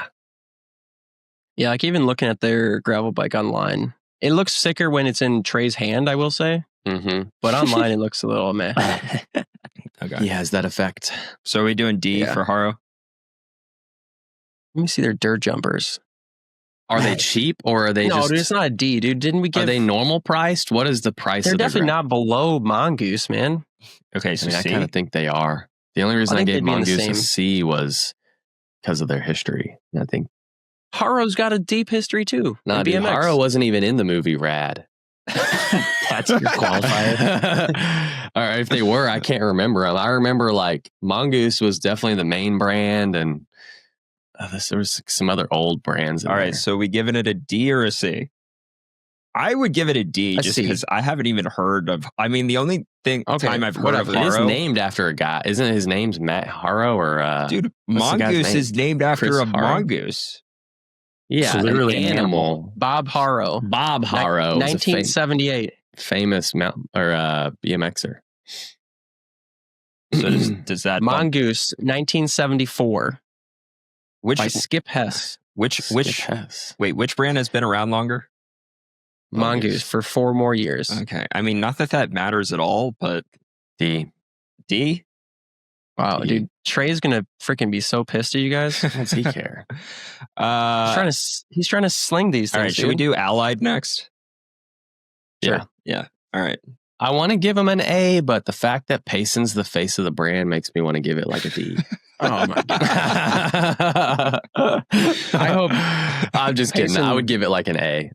Gives you a D next time he sees you, dude. Allied an A or a B. Allied's sick. Allied is sick. I mean, they have a gravel bike that can fit massive tires. Already, dude, and they came out with a sick mountain bike. And their mountain bike is sick. Yeah, I think I mean, I rode their mountain bike last year. I thought it was dope. I mean, I would be tempted, honestly, to put Allied in the first S category. Oh, wow. And I've never even ridden an Allied. I've never ridden either. They have sick paint jobs too. Tyler, I know they're your neighbors. Tell us all the. They're expensive, aren't they? What's the gossip, dude? I don't like that. I mean, I think like their production has improved as like a relatively new brand. I think they've definitely been on the up and up and figuring that stuff out. Their paint jobs are sick. Yeah, paint jobs. And the fact that you can get like a true custom paint job, not just like the aesthetic. Like this color and this color is really cool. They do got that heavy stem though. Are they still doing that? They're still doing that like steel. They do. Yeah, they do have but do you have to use that? They actually don't claim it to be heavy though. I think they claim it to be lighter now. Compared to what? You're never going to claim something to be heavy. Like buy our heavy stem. Like even if it is heavy, they're not going to claim it's heavy. Yeah, I mean, I think like I feel like I put it in that like in that same category. I'm not saying that they have to be a B, but I'm just putting in that same category where like they have a few bikes that are like pretty good, but they seem sort of like specialty to me in that same like Yeti 3T range where it's like, they make like a cool bike. Maybe you wouldn't, I don't know if you'd race it. You wouldn't. I think me and Dylan are biased like a because race of bike. the gravel scene. But if you look at the company as a whole. Yeah, I would absolutely race an Allied. In fact, I think that their whole thing is that they're like, they make bikes that are meant to be raced. Yeah. I mean, they only make 3 bikes too. I want to give Allied an A. So that's what I want to give them. I'd say an A. Yeah. All right. Tyler, you were right. Their stem, dude, 197 grams. That is chonking. I don't know what that is in freedom units, but it's like probably like 10 pounds. Almost half a pound. Yeah. Okay. I mean, they look sick, but I would, again, I don't know. So you're giving them a B, Tyler? Yeah. So you guys can put it in A because you'll put it in an A because I gave him an S. Oh, wow. Okay. All right. So A. All right. What do we want to do next? Bianchi? Shit, we got a lot to get through. Yeah, Bianchi. I know. We need all right, Bianchi. Let's do Bianchi. Should we just do the next half next week? We're going to run out of these tier rankings. We're going to run out of tune in. We're going to run out of the tier ranking things anyways. No, we're going to save the other half for next week. No, we got a ton of different tier rankings to do. All right, let's do. We'll get through this because otherwise people are going to forget. Bianchi B. Why? Because it just starts with the letter B. Allied start with. You think C? Start with A. C. Yeah. Okay. Dude, B or C? My very old school. I mean, the whole brand is so old school. Yeah, give them a C. If you're taking in the history, they're probably still like cabling their bikes. Like they probably just now started coming out with bikes that do wireless. They figured out Shimano is another thing that they can use. They've been around since 1885. My dad owns a steel Bianchi, and he's going to be so pissed that I put this in C tier. I mean, like, that's the thing is like the old geezers love Bianchi, but like they're not a modern. I do not think of a modern brand when I think of Bianchi. Yeah. Okay. All right. Bianchi C tier. All right. Jameis. Where are we putting Jameis? D. I don't know anything about those bikes. Yeah, I'd say D. I couldn't even like. Damn, I can't think of. Do you know? I don't think I've seen a Jameis since college. You know Thomas Turner? He rides for Jameis. Oh, really? Yeah. Yeah, you're right. And I don't think I've seen him since college. So, Fuji, D or F. Fuji. Okay, where are we putting Fuji? D or F? F. I think F. Yeah, I think F. I had a Fuji fixed gear bike when I was like 14 years old. You know what I think is funny? My first bike was a Fuji. Jeremy Powers and I think Jonathan Page, but not Stephen Hyde. I thought Stephen Hyde was going down this route too. But like all of the best cyclocross racers in their final season as a pro are always sponsored by Fuji. It's like they're. So does that bump them up or bump them down? No, I think that maybe bumps them down. It's like they're the retirement brand. Are we going to give Fuji an F? Yes. Yeah. Damn. F for Fuji. That is hard. Wow. All right. And it just sounds so foreign too. I mean, yeah. Whoa, dude. What about Villiers? Fuji? All right. If it was named like Appalachia. Villiers, C or B. Willier? Wow, dude. We lost all of our freaking European fans. I think C. Yeah. You know, Fuji's in Japan. I know. Talking about Willier. Oh, okay. Now we're talking about Willier. Of course. Yeah, I'd put that in B. They got like some stuff, but dude, their new gravel bike looks dope. Yeah, I would give them a B. I think that B is appropriate. Look like a C. How French? C. Yeah, C. Yeah, I mean, they make sick pedals, but they only got road bikes. Well, yeah, right? are we? That's what I thought we were. They have accounting for the whole brand. I mean, they were like the first. They Look invented the clipless pedal. So I have ridden pedals. Yeah, I have ridden Look pedals, and I don't like them as much as Shimano pedals. I'm not saying they're mountain bike or we're talking road. These are road pedals. I'm not saying they're bad pedals. I think they're fine. I just don't like them as much as Shimano. And I know we're kind of talking about their frames right now, or maybe we're taking into account the whole brand. I don't know. The whole brand. Yeah, actually, for their bikes, I'd say like a C, but for their... Well, you did say that you were doing frames. Like, we did call this the frames. Oh, yeah, segment. You're right. Yeah, I was going to say, because of their history with pedals, I would bump them up a tier. So we'll do a pedal one later. Yeah, we'll do a pedal tier ranking. Yeah, we'll do that pedal later. Tier ranking. Wow, we're really going down the... If this isn't niche enough, we're gonna rate bike pedals on our podcast. Wow. Wow. We've made it. I'm going to give Look a C. Right. C for sure. Yeah. I'd say C. I don't have anything against Look. I don't know. Let's just go straight down the list. Giant. C. Whoa, dude. What? They're... No. Giant, at least I think Giant is the biggest company in the world as far as number of bikes that they sell, right? Yeah. Also, their gravel bike... I sound like a broken record here, but they're one of the few gravel bikes that you can fit mountain bike tires on. And then I feel like in every other category, like in their road bike is great, their mountain bike's great. Like they don't make a dud bike in any category. Not great. I'd say like they're always like good. They're not super innovative. Yeah. But I agree. I don't think they make any bad bikes. Their bikes are just always like pretty dang good, but not like nothing groundbreaking. I'd say B. I would give them a B. A B. Of all the big ones, I'd put them in the B. All right, Tyler, what'd you give them? A D? C. I'm just looking at this Trance. Ugh. Looks gross. That's what I mean. It's like, but it's a great bike. Like rides good, but just nothing crazy. All right, so we're giving it a B. That's what you're saying. That's fine. Okay. Trek. I gotta give Trek an A, dude. Midwest company, man. Come on, it's the paint jobs for me. Like, come on, like who you can get a paint job art like a cow for them. Your bike can look like a cow. Yeah, that's pretty cool. I mean, like, I like that. I like the bikes, but like their rebrand they did like a couple of years ago is just.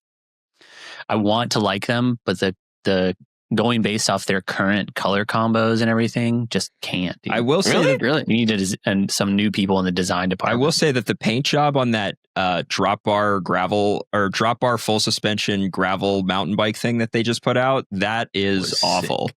No, it's terrible, dude. Well, I'd put them as A, an A or B. Adam, what do you think? I would give them an A. I just like that they're Midwest so company. We're bouncing between A and B right now. I'm going to say, I'll say A. I think A is appropriate for Trek. Any objections to that? Nope. Okay. Moving on. Santa Cruz. But yeah, just ignore it. Santa Cruz. I'd give Santa Cruz an A. Santa Cruz is a sick company. Like, I'd say A. I think because they sponsor Keegan, right, Dylan? No, dude. Not no more. I think that if Keegan wasn't sponsored by Santa Cruz, I don't think Dylan would like him as much as he does. Are you? No. I'm dead serious. Absolutely. No. Everybody in the world is aware of it except for you, that you have a massive crush on Keegan. Okay. All right. So I actually don't think their gravel bike is is that great. It has good tire clearance. It could be better, but I think their gravel bike is like, you can tell that their gravel bike was designed by a bunch of mountain bikers, which is not necessarily a bad thing, except for when you're doing a race where aerodynamics matters a lot. And it's also not light. Like, I would not race a Santa Cruz gravel bike if I had to like choose between these brands. But I think what they do well, they do extremely well, which is like their trail bike, their downhill bike. Like, their downhill bike is absolutely, they're if we were ranking downhill bikes right now, that's S tier. Their downhill bike. I don't think any of these brands are going to end up in the S tier. Yeah, I want to give Santa Cruz an A. I'd give him an A. Yeah. Fine with that. Cool. Or Bea. C? Or C. Yeah. Not bad. I actually, their mountain bikes are good. Middle of the line. Their mountain bike is sick. It's really light. I think they're like, I think their gravel bike's decent enough. Obviously, they have good road bikes. I kind of want to give them a B. Yeah, I'd give them a B. All right, sure. Moots. It's like a B for me. All right, B. So I'd say like a D. As in bonk, dude.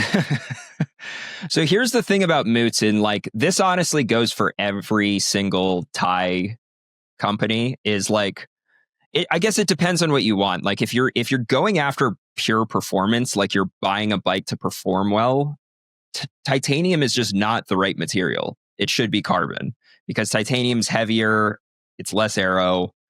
But if you're like, I get that not every cyclist is after pure performance. Some like, and titanium bike riders are like, they're fanboys. Like, if you talk shit about titanium, they're going to come after you. And I think they're more so like, oh, this is a bike that's going to last me a lifetime, and like the ride quality is so amazing.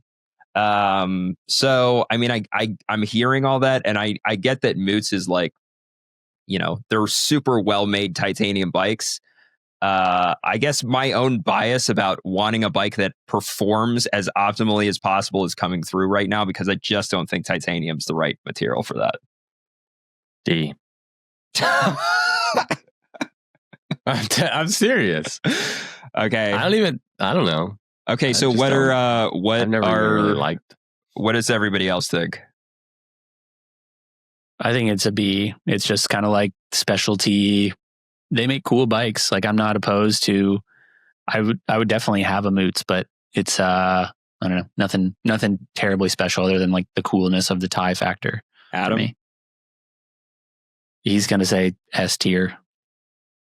Moots. Adam, we're waiting for you. Oh shit, you're still talking about Moots? I'd give Moots like a B. Okay, so are we putting it at C since?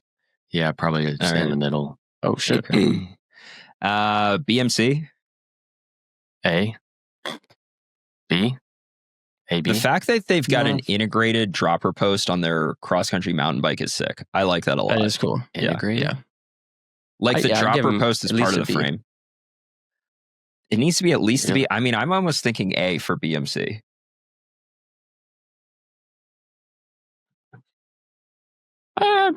Sure. Okay. Colnago. Okay, so this is Colnago before they came out with their more aero, like the bike that UAE is on now, whatever the more aero version is. Can't remember the name of it. Back when they were on just like the, whatever they're calling their climbing bike, just the round tube bike. I was like, this is these are just typical Italians behind the times. But now that they came out with that more aero bike, that definitely bumped them up a notch. And I will say their gravel bike doesn't have nearly enough tire clearance. So I'm going to give them B. Yeah. Yeah, they have a new Steel Novo. They make a steel bike? Apparently it says steel. Reinvented. Sponsored by Colnago for Dude, this steel bike is actually really dope. Okay, so we're going to go cyclocross bike of choice 10 years ago.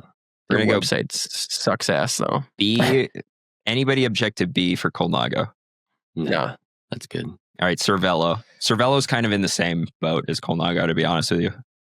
I was gonna give them an A. I think their road bikes are sick. Yeah, they do make sick road bikes.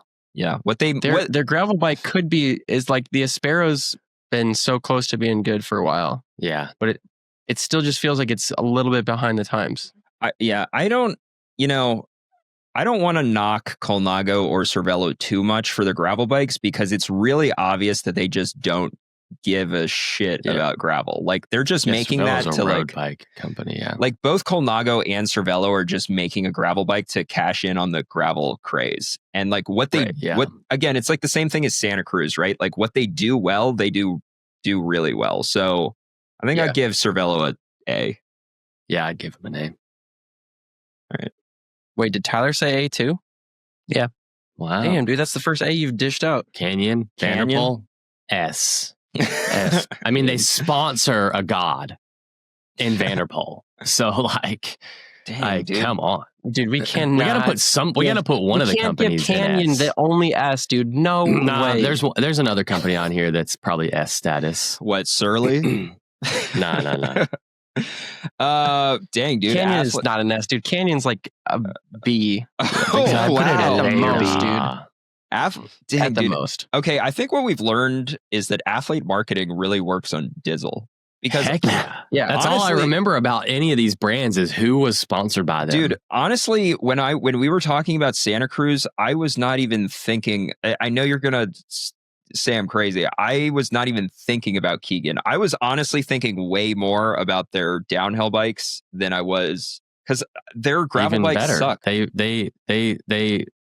the only thing Boost that I would Bro think himself. about Boost the only Bro. thing I would think about Santa Cruz and Keegan is that Keegan fits the vibe of Santa Cruz.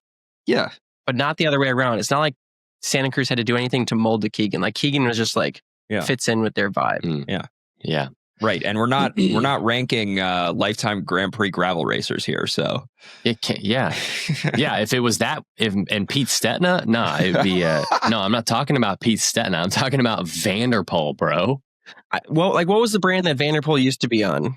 I can't even remember. Stevens. Yeah. Stevens. That was would you give Stevens an S just because they got Vanderpool? But that was when he was like 17. I mean, his parents were still signing his contract deals back then. He's been with Canyon his whole still career. Kicking ass though. Okay, so I would give Canyon an A. Canyon's A for sure. Yeah, A for sure. Any objections to that? Vanderpool would make them an S. No. Okay, I'm gonna give. I think Canyon's got they've got great marketing for sure. Okay, Scott. A. Not here. That dude's a C player. Dude, what about the fact that Scott sponsors Nino, huh, Drew? Does that not give him an S? And I'm not Cam as big Jones, of a Nino dude. fan as I am a Vanderpool Freaking fan. Grand Prix overall winner. Yeah, dude. Grand Prix overall winner and the GOAT of cross-country mountain bike racing. And every Australian. That's I'd not put that true in at that all, like B tier. B I think B or A A. or B. Dude, I just think if you gave freaking Canyon an A, dude, how like I would give Scott should be an A as well. I would give Scott an A. Yeah. I don't know. Are we objecting to that or no? Nah. Okay. Dude, No. and like as a brand, like they what's the word? They're like above cycling, like they expand beyond cycling. They've got like skis, they've got what other shit do they get? They got tons of stuff. Like that. Yeah, Scott's a sick brand. I mean, you're a lot almost of companies. Look at how many companies are in the category. You're almost like making me want to put Scott in the S tier here. Ah, yeah, they do have moto stuff. Are we taking it? Okay, I think this is especially going to come into play when we talk about Envy. Are we taking into account are we only talking about the frames that they make, or are we talking about the other stuff they make? I think we agreed that we were going to focus on frames, but we are going to take into account everything company, like as far as like what the company's doing for the the category. I think Scott in the A makes sense. I mean, I'm like tempted to give it an S actually, to be honest with you, but I think I'm a little tempted, but yeah. All right, Argon 18. Like D. Yeah. Dude, they sponsored Scott, man. Come on. Nah, I mean, D. yeah, but Project Echelon, I mean, yeah, I'd say D. I think that's actually accurate. Project D. Echelon is like the most dominant. Just because an A rider was sponsored by a D company doesn't make the company not a D. Okay, you literally said the opposite. That's like the opposite of what I've been saying the whole State time. bicycles? move them down? Yeah, I'd say a D or C. Wow, dude. Dang, dude. I don't think Argon 18 deserves a D. I would say C. You're going to put them below Mongoose? Different category. I mean, I would we're talking about BMX. I'm going to give them. What is Argon 18? Are they more of a road company? What are they trying to even do? They're definitely more of a road company. I would give them a C. I'd give them a C. I'd say C or D. Okay. Yeah. Okay. Norco. Norco's bikes. The main thing that I know about Norco's bikes is that they're heavy. Like they're not D. light. Yeah, I'd say D. Dang, dude. Okay. Are we going D for Norco? Mm-hmm. So Norco's below Mongoose and State, dude. Norco's below State. But for different reasons. I feel like, why is State in C right now? I don't know, dude. I'm looking at this Norco guys- gravel bike, dude. It is a total flop. Kona? F? Kona. F? Yeah, dude. They fired. Have Kerry they Warner, ever dude. made Fuck those anything guys. like really cool? I mean, I feel like back in the day, their downhill bikes were sick. Yeah, maybe, but Uh, I'd say a D or an F. yeah, they're Like, I wish Salsa was on here because you didn't put Salsa on here, right? no. Like, I kind of think of Salsa and Kona in a similar category, but I just like Salsa's bikes way better. So we're gonna go Yeah. D with Kona. Yeah. Yeah, dude. If you put Norco there, dude. Okay. Yeah, that's it. All right. Pinarello. Pinarello is in the same category as like Cervelo and Colnago. I was B. gonna say B. You can't give him an A though. Nah, I'd say Can't B. give. Why not? Why can't you give 'Cause they're too- Pinarello an Because they're too expensive. A? Dude, we have freaking Cervelo here. Yeah, you can't. Yeah, I don't know. I don't know. I guess maybe you could. I think their mountain bike is actually pretty good. Yeah, actually, okay, hold up. Yeah, pretty Unlike good is a B. okay, so Pretty good as B. Pinarello is like the same category of bike as Colnago and Cervelo, but they actually make a sick gravel bike and a sick mountain bike, unlike Cervelo and Colnago. Well, Colnago doesn't make any mountain bikes, I but feel like everybody thinks Pinarellos are made- so sick because of Cervelo how made expensive they are. the Cervelo Blur. Like Yeah. the people who have Pinarellos are just rich people. Well, And so then Same with then Cervelo, dude. that's the this same is- for Cervelo. That's the same Yeah. for I guess. same for Allied. Same for Dude, Colnago. Allied is like crazy expensive. Yeah, Yeah, fair so, enough. So are we gonna I just have that. that's fine. Give him an A. feeling I think. about We can give him an A. all right. A. Anybody object? A. Yeah. All right. All right. Cube. Fun. C? B? B. Probably B. C. Yeah. I feel like I don't know a lot about their bikes. their bikes are pretty ugly to me. Like I've never looked at a Cube and thought like that's a good looking bike. Also, I can't believe I thought that you their even cross bikes look like sick. thought to put Cube on this list. They don't even like sell their bikes in America.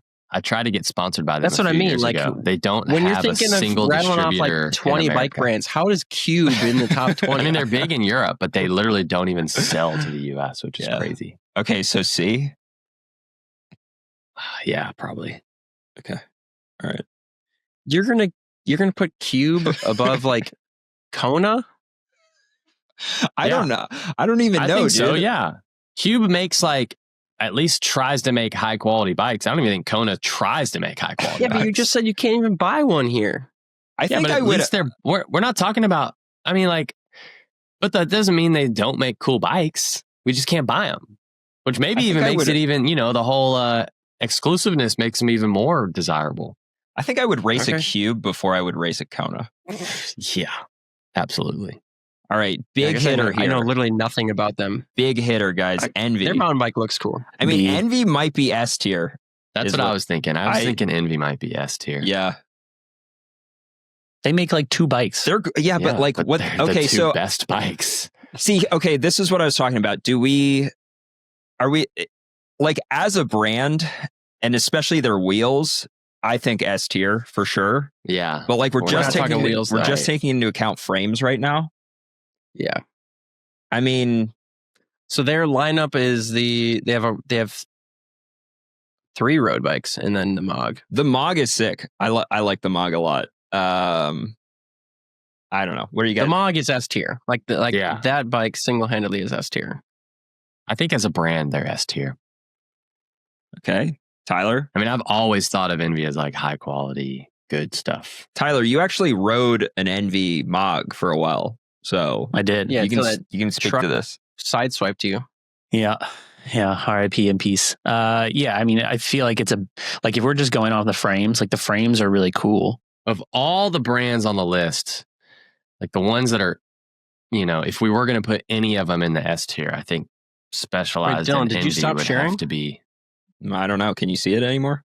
No. We got to put at least one company in the S tier. We can't just have it empty. Here's what I'll say. The fact that the Envy Mog came out in 2022. Yeah, it's ahead of its time. It was so far ahead of its time that it is still one of the top gravel bikes. Came out 4 years and they haven't had to before do anything to do that. Anything to it. Like they literally have not had to even refresh it at all in 4 seasons. Yeah, but this is what I don't know if they are. This is but if what you're I was saying that about Lauf, then no. Lauf But this was 2 or 3 years ahead of them. This is the differentiator with Lauf, though. This is what I said about Lauf. If they didn't have the mountain bike, I think I would have put them in S tier. But the mountain bike, I think, knocks them down a peg. And so Envy doesn't have a mountain bike. So yeah, fair enough. Okay, so Tyler, what were you saying? Yeah, I mean, I don't know. It's like specialty for me. Like the frames are sick, but it kind of falls into that same category in my mind where it's like that B tier where they make some specialty frames that are really cool, but in terms of as a whole, they don't have as much as some of those A categories. Yeah, I agree. Let's give them an A. Damn, dude, we're gonna go the whole thing without fucking dude Surly. We're gonna have to put Surly in the S category. All right, Surly. Okay, I mean they are iconic. What I will say about Surly is that like, talk about a brand that doesn't care at all about trends. They just do them. They just do what they do, and they don't care one bit about anything else. They're just like, we're Surly. This name sucks. Our bikes are freaking heavy steel pieces of shit, and here they are. And honestly, dude, like iconic, that, I like that attitude. Sell a ton of them. Yeah, I like that branding. Dude. I like that attitude. Like that attitude. Like I would never race or ride a Surly. I mean, maybe I would ride a Surly as like a town bike. I think like they're cool, but like I kind of just like the attitude of the brand. You know what I mean? I agree. So S for Surly. Damn, dude. Can't do it. Can't do it. No. Okay, no. Tyler. All right, how about this? No. How many of us have owned Surleys? No, I haven't. You haven't? No. Okay. I figured it was going to be the one brand that everyone's owned at least one. Why would everybody Is own there a any Surly? brand on here that we've all owned? If you could, if you were like, hey, you know what? I got this new job. I'm done racing bikes and I got to commute to the office. What bike would you want to buy for a commuter? A Surly. Yeah, Surly would be sick. Yeah. I would probably get a Fuji, actually. Fuji makes some sick commuters, dude. That way, when someone steals it, you don't give a shit. Yeah. Okay, so Tyler, where are you putting Surly? Because you're the objection here. D. Whoa, dude. I'd give him a C or a D. Yeah. Okay, so wow. Does that my own average racer out? Boy bias. Does that average here. out to a B for Surly? So if we compare Surly to like some of these other brands, like you'd probably put it similar to State or yeah, but can't really compare it I to feel like Moose. Surly has like way more of an identity than State. Like I agree. Yeah, that's what I'm saying. Like it has to be above Like, dude, have in you our world? I mean, in the fixie world, nobody's heard of Surly. Dude, have you ever been on? Dude, everyone's heard of Surly everywhere. Everyone knows Surly, dude, especially in the fixie world. Have you ever been on Surly's website? Like, they straight up have. It's like freaking. They have like rotten like ham sandwiches just floating around. What? What are you talking about? Go to Surly's website right now. I'm trying to find these rotten sandwiches. For sale? They've got not for sale, just like as their like website artwork. Oh. They've got like freaking flies and shit. Yeah. Like they basically are like, we know that tape. They're basically like we know our bikes are piles of dog shit, but here they are.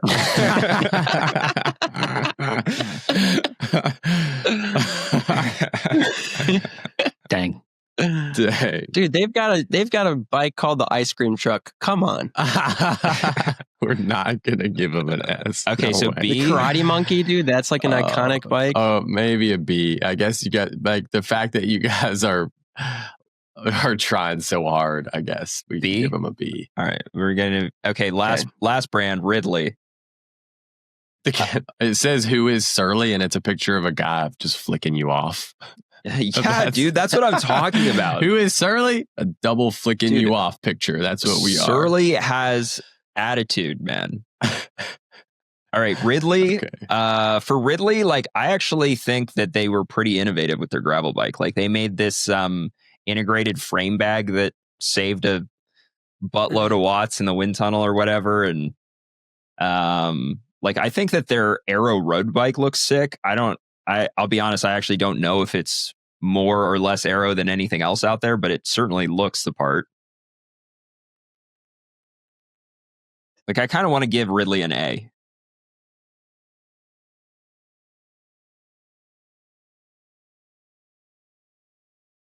What do y'all think? Do they make a mountain bike? Let's see. Because that's the kicker, right? If they make a shitty mountain bike. I've never actually have I seen a Ridley They mountain? do. Is it a hardtail? They do make a mountain bike. Is it a hardtail? They have a hardtail and a full suspension. Oh, wow. I couldn't tell you anything about Ridley's mountain bike. Does it look good or no? Nah. I mean, it looks okay. It looks okay. Okay. Doesn't look great. So what do they have the Raft Trail or the Raft XC. The Raft Trail's got 120, I think. All right. So what do we think? It looks fine. Like it looks good enough that I don't think it kicks them down a notch. I think it just keeps them wherever they are. Yeah. Okay. So B? Yeah, that's fine. Okay. Right next to Surly.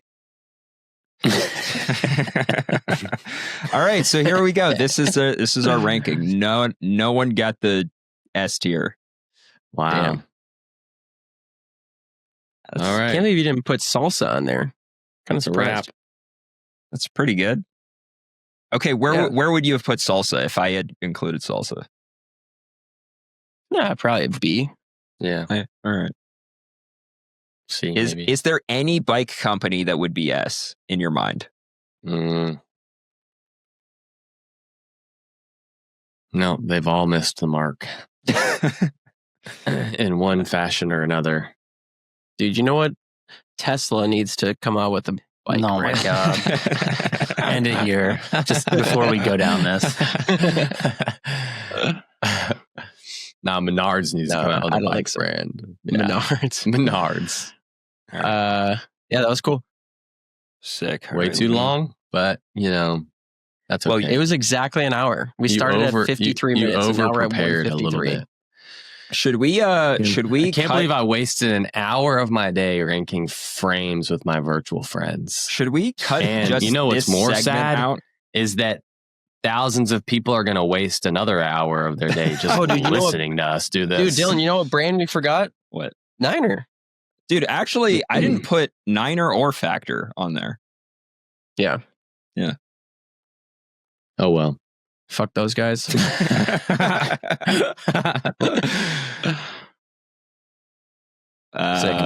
And on that note. Anything else? So are we just skipping bonker balling for now and doing this instead? Yeah, let's go back and forth. No, let's just we could have these segments and we shuffle them around every week. What about listener questions? Are we just giving up on that? Yeah, we'll shuffle those in. Yeah, we can do some listener questions. Right now? No. We're 2 hours in. Tomorrow. Oh my gosh. You guys want to keep going? You guys are bored out of your minds. You guys don't have if you're other dishing stuff? us money on Patreon, dude, you're still listening, dude. That's how loyal of a listener you probably are. Let's see. By the way, I'm taking over the Patreon. Did you guys hear that? After Hours with Dizzles is going to be a real thing. Oh, really? Scott asked me to be in charge of the Patreon. Dude, we're going to have people... I said, about time y'all asked me to do something around here. We're going to have people steer this ship. We're going to have people cancel their Patreon membership now. Well, they don't get anything. And so they'd have to just get utterly bad stuff. I think people would rather get nothing. All right. Davis says, I love how Drew was talking big game about winning Iceman and then got schooled by some 47-year-old. Yeah, I know, dude. Trust me. That was going through my head the whole time. Not only did you get schooled by some 47-year-old, you got schooled by a bunch of children from Canada. Yeah, but everybody did. Yeah. Nope, buddy. Thanks for that. Yep. That's the last time I'll talk about winning a race ever. Our welding buddy says something about how Michael Garrison is forming a new team. Yeah, Cole. He picked up Cole Davis. Cole Davis, yeah. That's a strong team. The two of them. Is Cole Davis, was that the Echelon guy? Mm-hmm. Yeah. I wonder if he's still going to race road on Echelon and then race gravel with Homeboy. No, because Homeboy Garrison did a bunch of road stuff too, so they're probably just going to both do a mixed calendar. They're probably going to 1-2 people at the crits. Yeah. That'd be sick. That'd be cool to watch. I don't know much about Cole Davis, but he's definitely strong, so that's cool, I guess. Yeah. Matt wants to know if Drew can talk about the UPS plane that crashed in Louisville and what kind of effect that had on the Louisville community. For real? Reading the question, dude. I don't know. Is this a news channel? Watch the news, buddy. I don't know. I didn't even watch the news. I was riding home from my house the day that happened. And because I ride south of my house and the airport is just north of my house, it literally looked like my house was on fire and I was freaking out. Because on that same day, CJ was mowing our lawn. Yeah, that's okay. I'll admit that my wife mows our grass. No one said anything. Oil spilled out all over our lawnmower. And I was like, I don't know how to handle this. Just turn it off and leave it in the backyard and I'll handle it later. And then I left for my ride. And so I thought somehow the lawnmower exploded and now our house was on fire and all this smoke was coming from my house. But actually it was the airplane. But it is a weird feeling when you see this massive thing of smoke. And I only live a few miles from the airport. So oh really? It was like right there. And you're thinking you don't even know. You just see this massive billowing thing of smoke and you're like, what happened? And you have no idea what happened until you find out. And you're like, did something explode? Did somebody drop a bomb? Is there a building on fire? It is a weird. Were you able to get a hold of CJ? It's a very eerie feeling because something bad happened. You just don't know what bad happened. Mm-hmm. But no, I think it could have been a lot worse. I think I heard that because it crashed south of the airport, the direction that the plane was heading in was a much less populated area versus if it had been going the other direction, it would have went into a really populated area. A lot more people would have probably died. I don't think it had a massive impact, but it was scary. And I know guys that are aircraft mechanics at UPS that have said that model of airplane is pretty old and known to have problems, but they're so expensive. It's so expensive for them to take them out of commission that they kind of just keep running them until something like this happens. And it's well, I don't know. But there's only a few of those types of planes, I think, still getting flown. So if that makes you feel better. that doesn't. And I think they only use it for cargo stuff. The planes that you get on to fly to places with people are are much newer and modern and all that stuff. Anyways, that's my 2 cents. It's the McDonnell Douglas MD 11F. That's the model? Yeah. Let's see. Jost asks about Keegan going to Specialized and what impact that'll have in gravel. We already talked about that. Check. Welding Buddy wants to know why only one of us is a member of the Ignition Club on Strava. Which one of us? Probably Tyler. I don't know. I didn't know there was an Ignition Club. Tyler probably is. Ignition Club. Yeah, dude.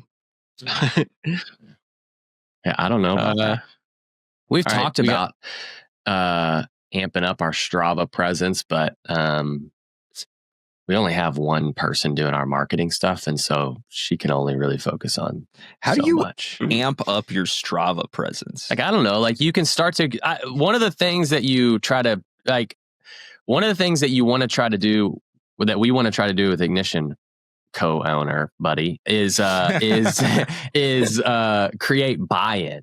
And with any coach, you want to create buy-in with your athletes. So if we can do that as a company, create buy-in, that's going to retain athletes for longer. And one of the ways that you can do that is by creating a community. Because when people feel like they're a part of a community, the buy-in happens a little bit easier, a little bit more naturally. And the only way we can create a community of virtual athletes training with their coaches virtually all over the world is a virtual group somehow, and Strava seems like the place to make that happen. Okay. But like, how many people would sign up for it and do it and use it and actually follow it, and how much interaction there would be is probably not that much. I think. Like, I don't know if like the juice is worth the squeeze for us to like spend a lot of time doing Strava. But if the company grows, maybe we would hire a Strava expert. And they could manage our Strava for us. Do you guys ever? I mean, actually, I know you guys probably don't ever do Strava community stuff, but I think a lot of people do actually. Like normal people, not hyper race focused people like us, do a lot of Strava stuff. Yeah, I don't. Not Strava. I'm thinking of Zwift. Oh, yeah, Zwift/Strava. Virtual stuff. Yeah, I'm not big. They both do like virtual challenges and virtual leaderboards and stuff like that. Yeah. Yeah. Don't even have a Zwift account. So, do you want to do one more, or should we wrap it? I mean, only if you have a good one. I'll just read it, and then if it sucks, we'll just cut it out. Record the rest of the day. I mean, like, what? We've already wasted this much of the day. Might as well just kill the rest of it. Know, should the Lifetime Grand Prix do away with pre-selected riders and instead go to a regular season and playoff model where all riders compete for spots in the playoffs based on results up to Unbound? But there's only one race before Unbound. I mean, and then the final standings are determined from results in the last 4 races. What? So I think that's cool. That's how a lot of other sports do. That's how basketball and football, you have to make it into the playoffs and then the points start or whatever. And then our welding buddy chimes in and says, Cam Jones slept in a U-Haul last year traveling from event to event. It's not guaranteed good results, but one must ask, how bad do I want this? Damn, dude, I didn't know that. Yeah, I don't think that's true. He bought a minivan when he got here. I mean, basically what they're suggesting is that everybody is a wild card. You know, they don't have 3 wild cards. Yeah. Everyone's a wild card. You just have to wild card your way in for your Sea Otter and Unbound result determine if you're in. I don't think that they should only score the last 4. I think they can still score all 6. But I agree. I think because Unbound's a massive race. Yeah, you couldn't. Dude, not DJ, score. Are you only saying this because you're not one of the pre-selected riders? Yeah, I think it'd be cool to do a 50-50, like maybe do pre-selected for half and then the other half be wild cards. Yeah, the pre-select, technically, if the fastest people are the one getting pre-selected, then those should be all the people that wild card in anyways. That's so like true. At the end of the day, the same people who deserve to be in the series would be in the series. Yeah, I mean, I guess the only counter argument is, somebody who's legitimately fast and could do well in the series could just have, a bad Unbound and then they didn't make it back in, even though they're a really good racer. I don't think you could do it off of 2 races. I think the only way playoffs work is if there's an actual long enough season where it naturally filters out the best from the worst. They should add a wild card event. 2 races doesn't do that. All the wild card people have to go do just that event, but the lifetime GP athletes don't. And then that way it kind of makes that a little bit more exciting. You watch all the wild card racers race each other in a 3rd event before Unbound. That'd be cool. What? Dirt crit. Like you're saying, before the series even starts. So you're saying an actual qualifying I mean, you event. probably wouldn't have enough time to do it between Sea Otter and Unbound. But I guess earlier, if Sea Otter's at the end of April, do another event at the beginning of April. That's like a wild card only event. And that only counts towards qualifying into the series. Yeah. Or it's like a real actual race. I mean, I guess you couldn't tell people that they can't race. Well, I'm just saying they obviously wouldn't be able to score that as part of the series if you do qualify in. Yeah, but maybe it's an extra way for the wild card people to get in. I don't know, to make that category a little bit more exciting. I used to think more that, the whole thing should be open and they would have a regular season and postseason playoff type style, but I just don't think there's enough races for them to do that. I think you'd need a dozen races to be able to do that. You have to have 8 regular season and then 4 postseason races. Yeah, basketball, there's games twice a week. Like a team could play basketball 2 times a week, right? 2 games a week. Imagine if the NFL was just we're going to do two games and see who does well, and maybe you make the playoffs, maybe you don't. Yeah. It just wouldn't work. That is a hard comparison. Also, I think probably the number one criticism of Lifetime is why do they even have to make it exclusive? Just let everybody race the Lifetime Grand Prix, and whoever ends up the best, and they can score everyone. Just like any series, most cycling series, anyone can sign up. It's just, and I actually think that it's a good thing that they make it exclusive, because when they make it exclusive, they force elite riders to commit to it. Obviously, they don't force you. You don't have to do it. And there's plenty of riders every year who don't end up doing it. But when you get in and you're part of the series, you feel a commitment to the series to actually see the whole thing through, even if you're not doing well, which I think is important. Right. Tyler, when do you think the Saudis are going to come in and make their own spin-off gravel series? That's got to be, man, that's the bottom of the barrel. I think they got bigger sports to fund and make break-off leagues before then. Do they have gravel there, or would it just be sand racing? Oh, I think the whole country's gravel, pretty much. It is the desert. Yeah. It'd be interesting. Maybe if they find some value in it, could be good for their sports washing. I'm sure there's some gravel racers that would gladly take some sweet Saudi cash for sure. Yeah, definitely Dizzle. Dizzle would do that. Money? What would be your price? Honestly, just a Menards gift card. Or a hat. Yeah, a Menards hat. That easy. All right. Let's jump this shark. Yeah, good call. Okay. Is this our longest episode? Probably, dude. Let's keep talking. 2 hours, man. Stretch it out. We're entering JRE category here. Dude, I think Taylor even left. She was like, "Jeez, these guys." Stop. All right. Later. All right.